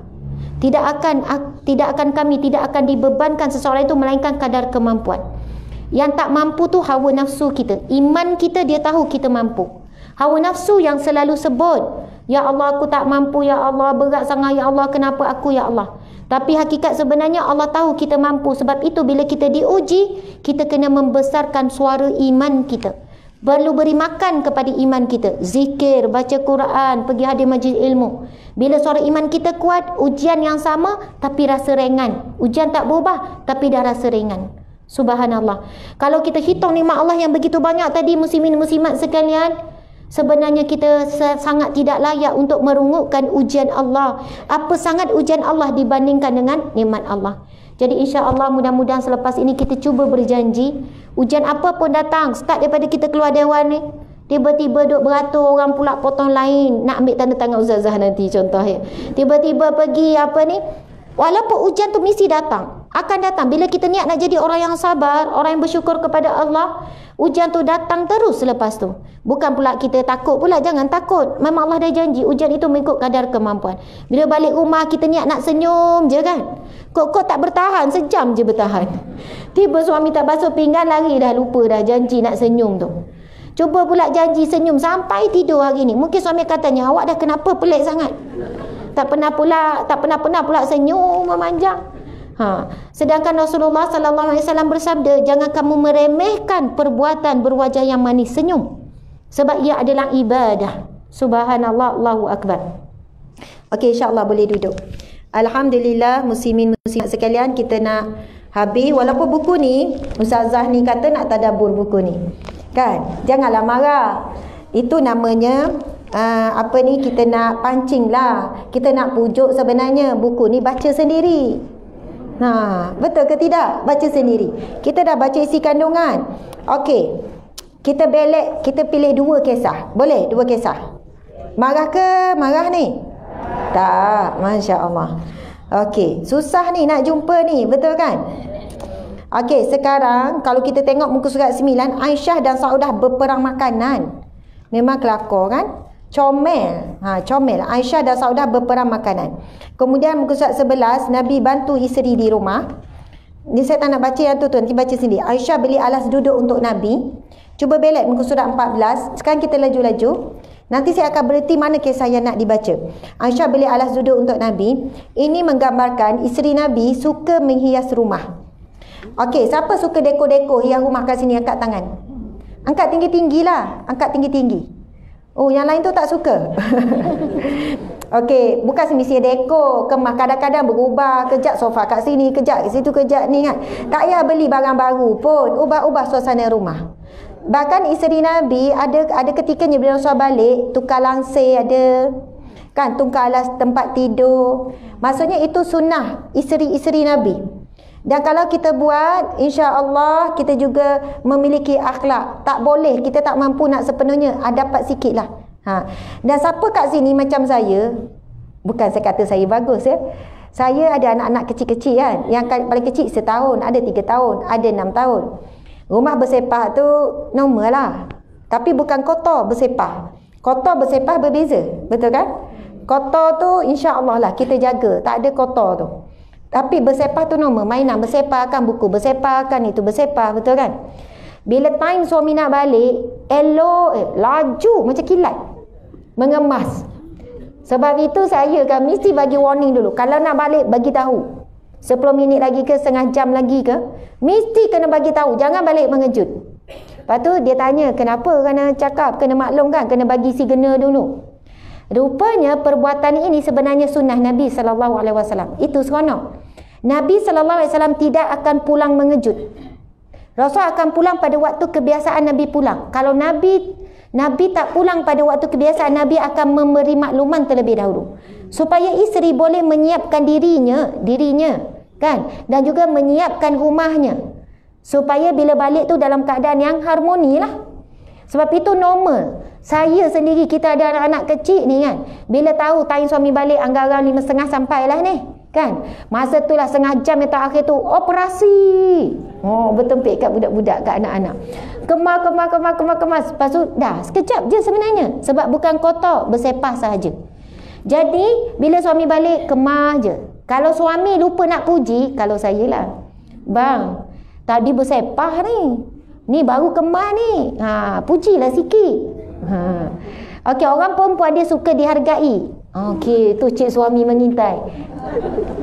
Encik bagi warning je supaya berhenti. Cik suami buka pintu, cik suami masuklah. Okey. Saya akan berhenti, sabar. Okey. Dia selalu jagalah masa saya, sebab lepas ni nak ceramah lagi petang kan, perlu rehat sekejap. Okey, jadi masya-Allah, suami saya seorang pensyarah. Ada orang tanya, suami saya tak kerja je, asyik ikut Cik Ustazah kan. Subhanallah, itulah pengorbanan suami tercinta, masya-Allah. Seorang dia masih lagi pensyarah di Universiti Kuala Lumpur. Dia pensyarah bidang chemical engineering, bidang kimia, bidang kejuruteraan. Subhanallah, tapi ada ketikanya dikorbankan inilah tanggungjawab dia, kerja dia apa dan sebagainya untuk teman saya bila pergi jauh macam ni. Jadi dia jagalah semua. Alhamdulillah. Okey, jadi kita buat begitu. Itu antara kalau kita jumpa Nabi hendak pulang, Aisyah ya rumah. Tengok muka surat 17. Nabi hendak pulang, Aisyah ya rumah. Nampak tak muka surat 17? Nanti baca sendiri. Kemudian yang ketujuh, Nabi tidak pulang mengejut. Para suami sekalian, kalau nak ikut sunnah Nabi, jangan pulang mengejut. Mesti maklum dulu. Bagi tahu sekurang-kurangnya on the way ke apa. Isteri bolehlah pakai lipstick sikit kan. Bolehlah tukar baju. Kan sebab kalau baju paling selesa baju kelawar tu kan, angin masuk daripada segala penjuru. Kan baju yang koyak tu paling selesa masa buat kerja. Tapi dah tahu kan. Dah tahu suami nak balik tu, dan lah pergi tukar baju. Buka pintu dengan wajah tu dah pakai bedak sikit, dah pakai gincu. Betul tak? Gincu ni pakailah kan dekat rumah, beli yang apa? Yang kita panggil apa? Yang selamat lah. Yang apa ni? Bukan sintetik, yang organik. Ada gincu yang organik. Pakailah. Anak saya memang gelaklah tengok. Saya pun suka berhias. Kita kena suka berhias. Itu adalah sifat isteri-isteri Nabi. Dan Nabi sendiri suka berhias. Walaupun suami gelak tengok muka kita yang pelik tu, tak apalah, tak apa, kita buat kerana Allah. Tapi kalau rasa macam pelik sangat, tak biasa sangat, dah pakai gincu, tak boleh bercakap pula. Awak dah jadi macam tu kan. Sebab tak pernah pakai seumur hidup, tak apalah tak pakai. Tapi cuba sekali-sekala buat, suami tu tak tengok mana. Sebab dia nak cam, ni siapa ni? Buat tebiat ke apa ke kan? Subhanallah. Kita ni sebab tak biasa berhias untuk pasangan. Dan tolong orang lelaki pun, ni ada 2 orang, ada 3 orang, lebih orang lelaki. Ya Allah, Nabi SAW suka berhias. Sayyidina Anas bin Malik berkata, sesungguhnya aku suka berhias untuk isteriku sebagaimana aku suka isteriku berhias untukku. Itu sifat akhlak sahabat Nabi kerana mencontohi Rasulullah SAW. Ni kat rumah pakai macam mana tak tahu tu haji kita ni kan. Kan plekat, nak londai dah ke, wallahu alam. Kan? Kita tak tahu orang lelaki. Tapi kalau boleh, bagaimana dia nak isteri tu cantik, sedap mata memandang, elok, pakai terletak apa semua kan, wangi. Dia pun kena buat perkara yang sama. Pakai baju yang handsome, tak adalah sampai pakai seluar, pakai apa? Pakai samping. Lepas tu pakai ni. Pakailah apa pun, tapi bukanlah pagoda yang dah koyak. Kan? Pagoda yang dah bertampal-tampal, warna kuning, warna biru, semua warna ada pada pagoda. Sebab pagoda macam piramid. Pagoda yang lagi lama, lagi sedap, tahu lembut. Tetapi kenapa ya kita orang perempuan bila keluar rumah, kita tak kisah baju tu selesa tak selesa, nombor 2. Yang penting cantik. Betul tak? Bila keluar, tudung dengan baju yang penting orang kata, lawa lah, cantik lah. Tapi di rumah bertukar. Yang penting selesa, cantik nombor 2. Minta maaf lah bang, ya baju ni paling selesa. Baju yang dah umur 10 tahun. Memanglah baju bila lagi lama, lagi kerap basuh, lagi lembut, lagi selesa, betul. Tetapi seharusnya kita perlu menitik beratkan soal sedap mata memandang, sejuk. Agak-agaklah cuba muhasabah diri kita. Kita di rumah, suami kita sedap mata memandang ke terbalik? Kat luar ni semua sedap mata memandang. Lawa semua kemas. Masya Allah, atas bawah kemas. Kat rumah, baju kelawar tu yang berkengut, lepas tu tak bergosok. Betul tak? Gosok tak baju dalam rumah? Sebagaimana baju nak keluar rumah, gosoklah juga makcik-makcik. Apa salah Wallahualam, saya tak tahulah masing-masing macam mana. Tetapi bila kita hilang rasa manis rumah tangga, rupanya kita hilangkan, kita tinggalkan sunnah yang ditunjukkan oleh Rasul dan juga isteri Nabi SAW. Tak adalah gosok beria sebab dalam rumah. Tapi baju kelawar tu kan, kalau baju batik ke apa, kalau tak bergosok memang kedut teruk sangat. Sebab bukan orang lain nak tengok, kita cakap suami. Habis tu kat luar ni nak tunjuk kat suami orang lain ke? Suami sendiri dia tengok yang macam mana? Ustazah membebel tu kan, tak ada insurans Ustazah ni. Masya Allah. Saya sebut-sebutkan begini, tuan-tuan puan-puan sekalian, walaupun suami kita tak puji, Allah memuji kita, para malaikat memuji kita. Bagaimana usaha dan ikhtiar kita untuk menjadi wanita ataupun menjadi lelaki yang sedap mata memandang, kita dapat pahala. Bukan buang masa daripada gosok baju baik zikir. Itu salah faham. Zikir ada bahagian dia, kita menghiaskan diri kita ada bahagian pahala yang berbeza. Tidak tertolak satu amalan sunnah dengan sunnah yang lain. Zikir juga sunnah, menghiaskan diri juga sunnah. Maksudnya dapat pahala. Melainkan kalau dengan daripada tengok drama baik zikir, itu betul lah. Yang tu tak keluar pula kan. Masya Allah. Okey, Nabi tidak pula mengejut Nabi dan Aisyah berkongsi berus gigi. Ni payah nak buat. Siapa boleh buat kongsi berus gigi? Hai, Masya Allah. Ustazah boleh, tapi lepas tu pensang kejap. Nak kata hebatnya, dan ini diceritakan oleh Sayyidatina Aisyah, Nabi Allah apabila hendak bersiwak, baginda, ini muka surat 21, baginda akan memberikan kayu siwak kepadaku dahulu untuk aku bersihkan, maka aku gunakannya terlebih dahulu untuk bersiwak, kemudian aku mencucinya dan dikembalikan kepada baginda semula.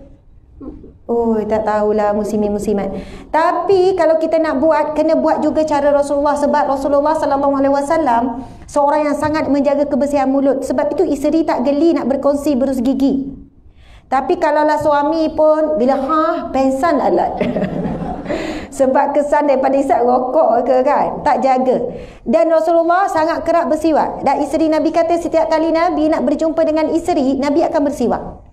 Bila Aisyah ditanya apakah perkara yang pertama Rasul buat bila masuk rumah, Aisyah menjawab bersiwak. Jadi suami balik kerja, isteri masuk rumah, balik ni lepas tu nak jumpa suami, balik sebelum bercakap pergi buah gigi dulu.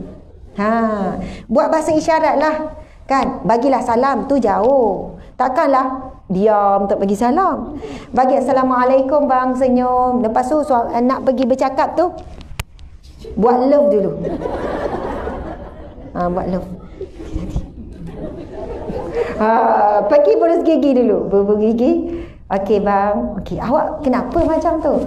Tak ada, nak ikut sunnah Nabi. Nabi bersiwak dulu sebelum bercakap dengan isteri.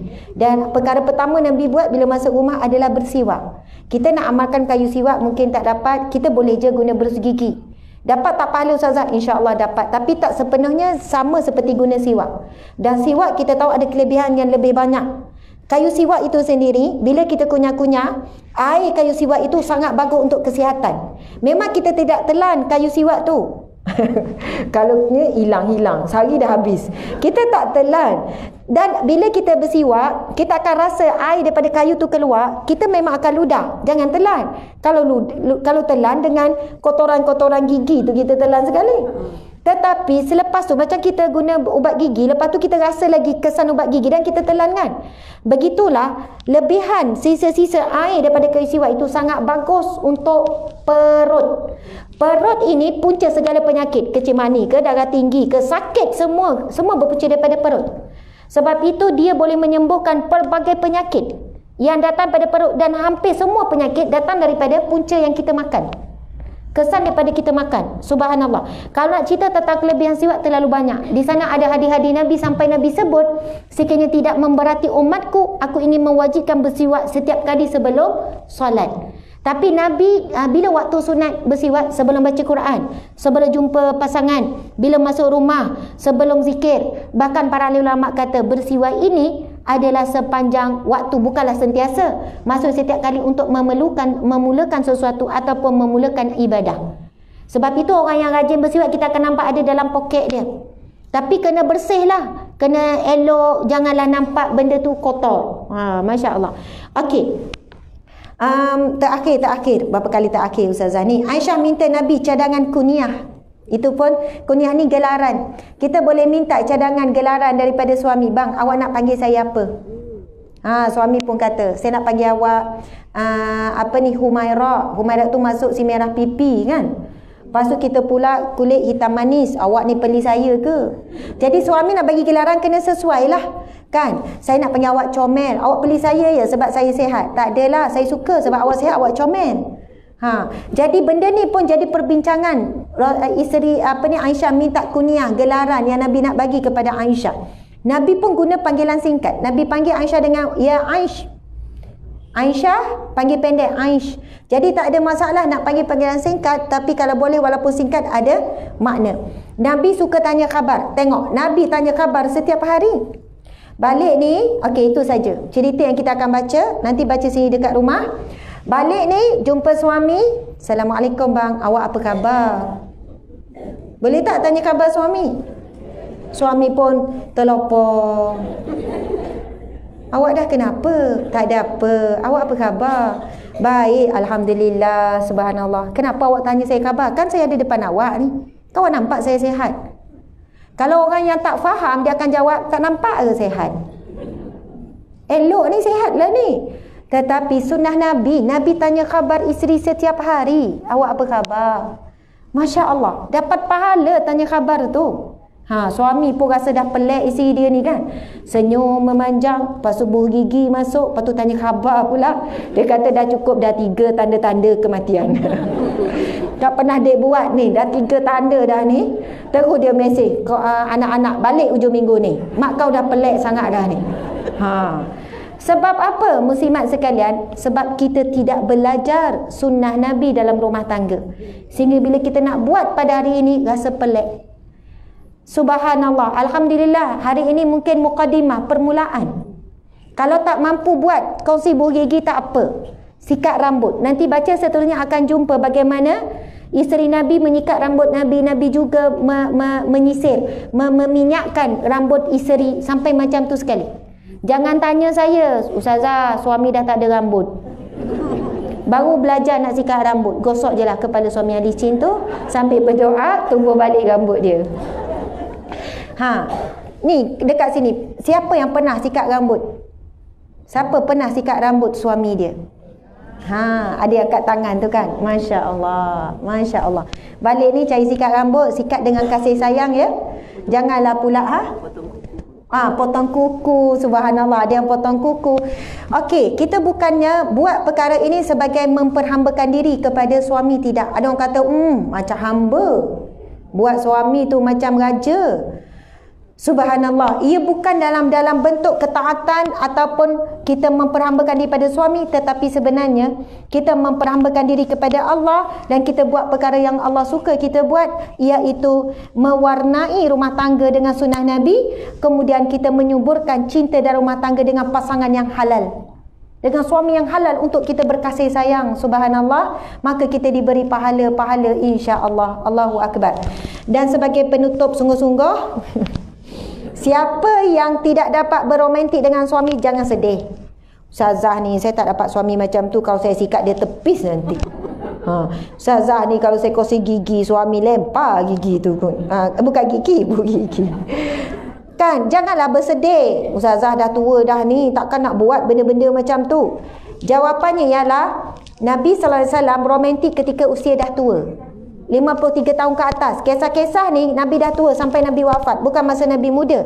Sebab kisah yang diceritakan oleh Aisyah Saudah, Rasul nikah ketika dengan Saudah umur 52, Aisyah umur 53. Jadi bukan usia yang menghalang untuk romantik. Kemudian siapa yang diuji oleh Allah dengan suami yang tak romantik, suami yang tak nak buat-buat benda ni, yang kata tabiat ni, jangan sedih, buatlah kerana Allah, kita buat je walaupun suami tak balas. Sebab itulah yang menjaga keikhlasan kita membuatnya kerana Allah, bukan kerana suami. Tapi kalau dapat balasan daripada suami, itu bonus lah. Tak dibalas, teruskan buat, kerana kita dah dapat pahala mengikut sunnah Nabi SAW. Alhamdulillah, sekadar itulah perkongsian pada hari ini.